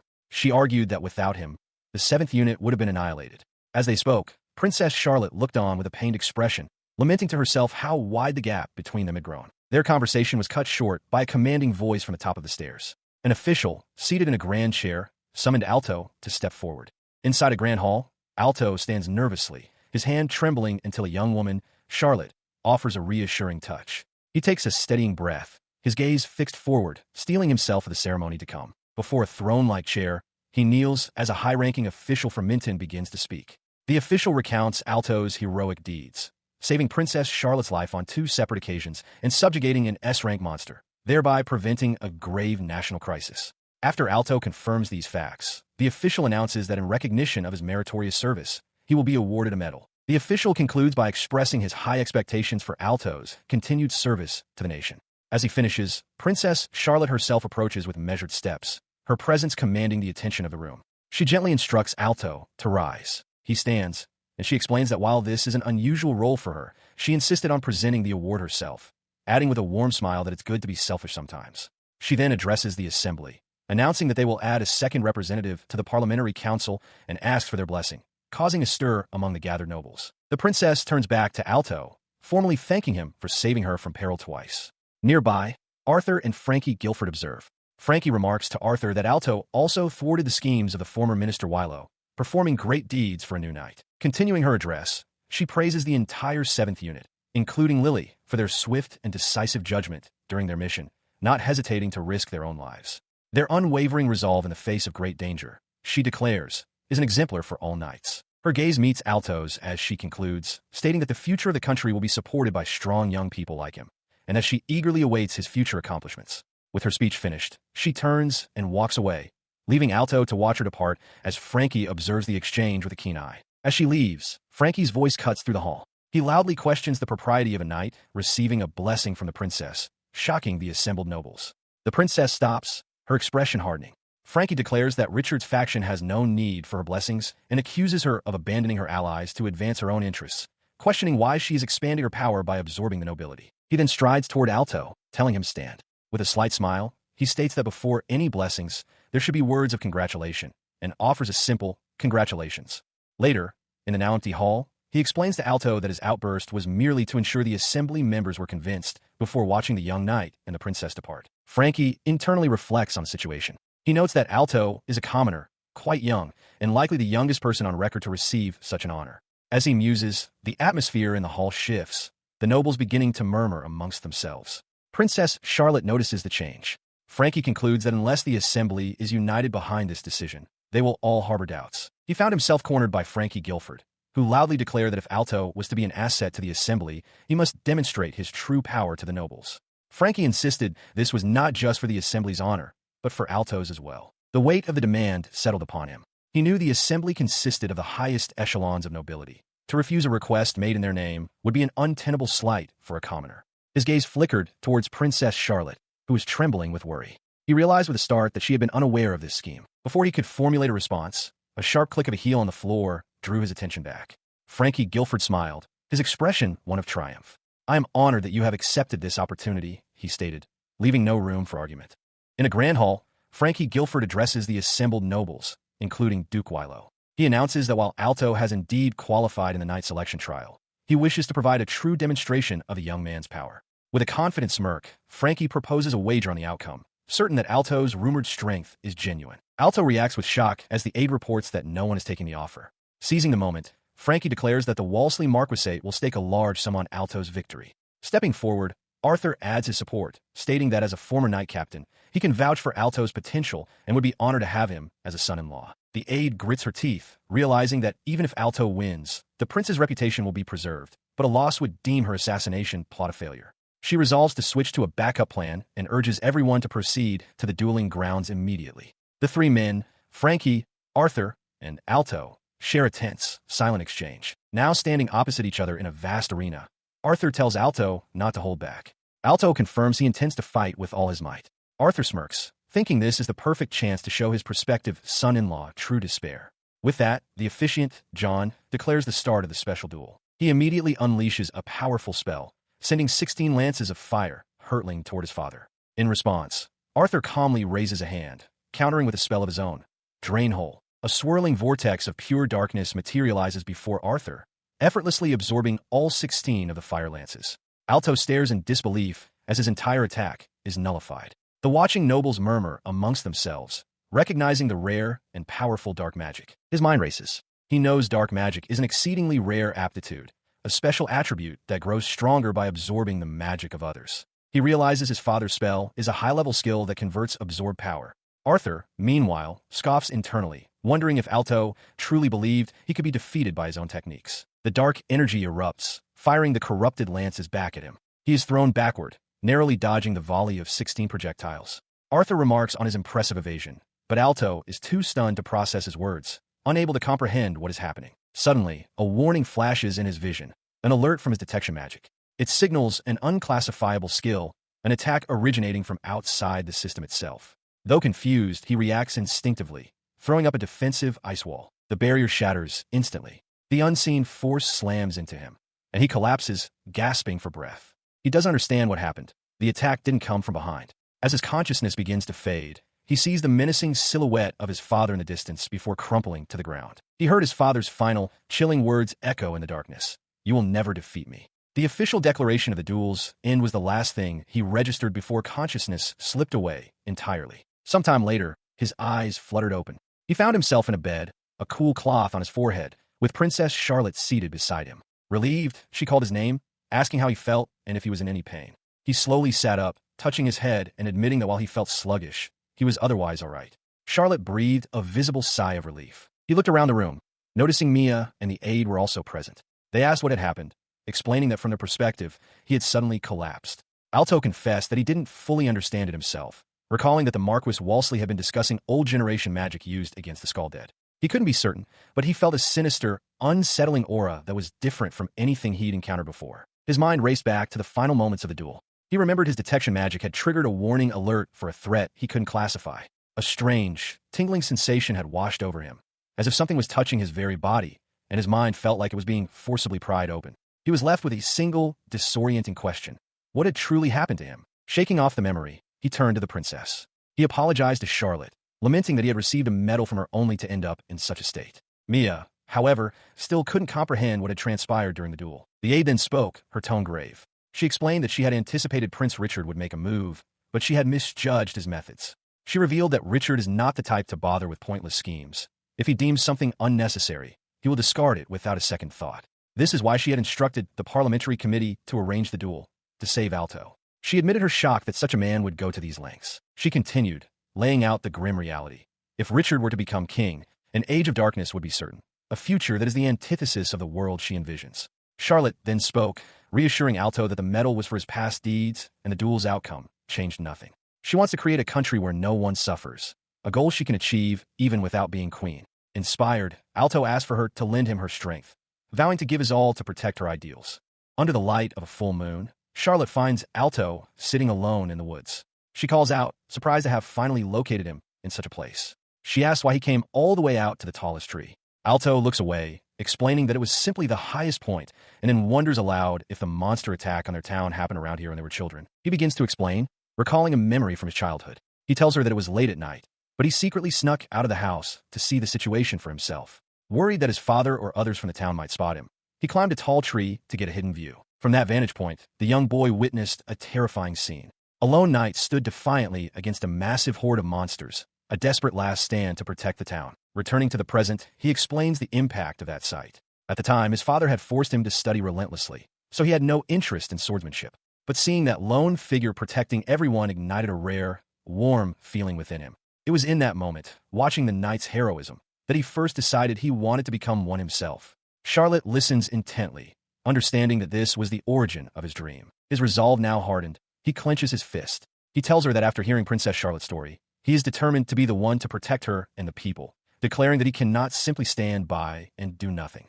As he speaks, Charlotte looks down, thinking to herself that he only came here because he lost to his father, and feels that the trouble he is in is her fault. Their quiet moment is shattered by an unwelcome voice. Alasar and his men emerge from the trees, laughing. He mockingly calls Alto lucky and recognizes him as one of his own men. He angrily questions how Alto got so far, and why he is with a girl bearing the mark of a deserter on her neck. He declares that capturing deserters is a knight's duty, and that he will be taking them both back to the gallows. He scoffs, calling them fools and asking if they truly believe they can escape after what they've done. Raising a strange cube in his hand, Alasar activates its power. Instantly, the ground around Alto and Charlotte erupts with dozens of dark, thorny energy spheres. The man, Alasar, boasts that while he may not be as capable as them, he was chosen by a certain person to be a trump card. With a manic grin, he unleashes the cube's full power, causing a massive explosion that tears the forest floor to shreds. He watches the devastation, confident that his single attack has obliterated them. But as the dust settles, Alasar's triumphant grin vanishes. A wall of earth has risen to protect Alto and Charlotte, leaving them unharmed. He stares in disbelief, shouting that his attack should have been unstoppable and that they shouldn't have any defensive weaknesses. He realizes Alto didn't possess such an ability when they last fought. Shaking off his shock, he dismisses it, claiming he has other plans. In response to the threat, Alto prepares a counterattack, activating his Fire Lance spell. Alasar laughs, stating he's already seen that trick. He explains that his cube absorbs the magic of plant monsters and combines it with dreadful dark magic, making his attacks unstoppable. As he speaks, Alto observes the dark energy swirling from the cube. A realization dawns on him. This dark magic might be the very key he needs, a chance to finally surpass his father. He decided to hold nothing back, unleashing his full power. A torrent of magical energy erupted from his hand as he activated a Fire Lance spell, amplified by a 32-fold magic buff. Alasar stared in disbelief, struggling to comprehend the sheer scale of the magic gathering before him. The attack streaked through the forest, a brilliant spear of light. Charlotte watched, aghast, trying to calculate the devastating force of a high-power skill amplified 32 times. Alasar could only scream as he realized such an immense quantity of magic was about to be unleashed upon him all at once. Its power was so immense that the flames burned with a blinding white light. Alasar's plea to wait was lost in the roar as the lance of fire slammed directly into the dark artifact. The artifact shattered into countless fragments, its dark power broken. With Alasar lying scorched and defeated on the forest floor, Alto calmly confirmed that the deserter had been captured. Far away, in the northernmost reaches of the country, stood the White Prison, a desolate facility built to house the nation's most important criminals. For months earlier, Alto's father had journeyed to this frozen wasteland. Clad in a heavy, fur-lined coat against the biting wind, he approached the entrance to an icy cavern. His subordinate, trailing behind, expressed unease about what lay beyond, but was curtly ordered to wait outside. He proceeded alone into the darkness. Deep within the prison, a figure was suspended by heavy chains, their form almost entirely obscured by a waterfall of long, pale hair. The father gazed at the prisoner, his expression unreadable. "It's been a while," he said. "Camilla." The history of the mage Camilla began with a unique problem. The words of her magic were understood only by her. As she perfected her own arcane system throughout her life, she began to desperately search for a way to pass on her knowledge. To achieve her goals, she eventually agreed to cooperate with a large criminal organization. As the months passed, Camilla, finding the existing magical systems insufficient, succeeded in developing a new form of illusion magic. The organization used these illusions to manipulate the public and carry out political assassinations. After a long period of brainwashing, many became puppets of the syndicate. However, once the organization was dismantled, its leaders were all sent to the guillotine. Camilla alone was spared due to the value of her magic, but as a compromise, a fragment of her soul was extracted and she was imprisoned in White Prison. 10 years have passed since. In the present, Father stands before her cell, demanding to know what she truly desires. He points out that escaping should have been easy for her, yet she willingly joined the organization and allowed her own capture. He asks for her reasons, her true motives from the very beginning, offering his cooperation as the price for fulfilling her wish. From behind a curtain of her own hair, Camilla reveals her wish, to create an understander for her magic. She explains that since she created her magic alone, no one else could comprehend it, and an inheritor is necessary for its succession. Father presses her, asking what precisely it means to create one. She clarifies that attempting to build new magic was a failure. The only way, she says, is to take a human and remake them into another person by overriding their mental structure. Father recoils, sweating, realizing the godlike, forbidden nature of her goal. He asks what she requires to achieve this. Her answer is simple. She needed to observe everything. She had to witness the psychological state of people on the verge of being killed and the process of humans falling into despair. The criminal organization, she explains, provided her with countless opportunities to observe such inhuman situations. Father considers this, asking what comes next, since her previous attempt failed and the information she gathered is incomplete. He asks what she needs for her next verification. Camilla admits that most of it would drive her mad, and if that happened, she would surely be killed immediately. However, she believes her 10-year thought experiment is nearing completion. He acknowledges that preparing so many lives would ordinarily be impossible, but suggests it could be done if she cooperates with him. If the king of this country were to cooperate, he explains, they could make effective use of the numerous criminals and undesirables held within the palace. His expression is grim. He remarks that her face inspires no trust. He reveals that they are already undertaking a dangerous gambit, releasing some of the capital's criminals to thin out the knight's forces. If he were to join hands with her, he muses, it would become an even more perilous venture. Camilla remains silent, her head bowed. He steeled his resolve, accepting the immense risk. He was prepared for the consequences. As his decision was made, chaos erupted within the prison, the structure itself beginning to crumble under some unseen force. Meanwhile, in a room at the royal palace, Alto burst in, breathless. He frantically demanded to know what emergency had occurred and confirmed that all unit members were present. Frankie, however, stopped him, stating there was something critical he needed to be told first. He delivered the grave news. The prisoners held at the northern mines had escaped. He specified that the number exceeded 30. The most shocking revelation, he added, was that the unit responsible for orchestrating the breakout was none other than Captain Arthur's. Alto stared in disbelief, declaring the news impossible to believe. Frankie admitted that he felt the same, but confessed that a suspicion had already begun to take root in his mind. Mia then spoke, confirming that Princess Charlotte was aware of the situation. She explained that their unit, the 7th Proximity Guard, had been ordered to stand down. With the prince now involved in diplomatic matters, their hands were tied, and their only duty was to remain in the princess's chambers. Frankie elaborated on their current duty, pointing to a floor plan of the royal quarters. He reiterated that their sole mission was to guard the princess, then drew their attention to several red marks on the diagram, asking what they represented. He revealed that the marks indicated 5 magic wards. To breach the barrier protecting the princess, all 5 would need to be destroyed simultaneously. He confessed that he had only just learned of this himself, a secret unknown even to knights with over a year of service, as its sole purpose was to protect the royal family. He added that as a final failsafe, a special barrier would activate if any magic was detected within the princess's room. At that very moment, a large magical sigil on the wall flared to life, and the stone around it began to fracture and crumble, startling the entire unit.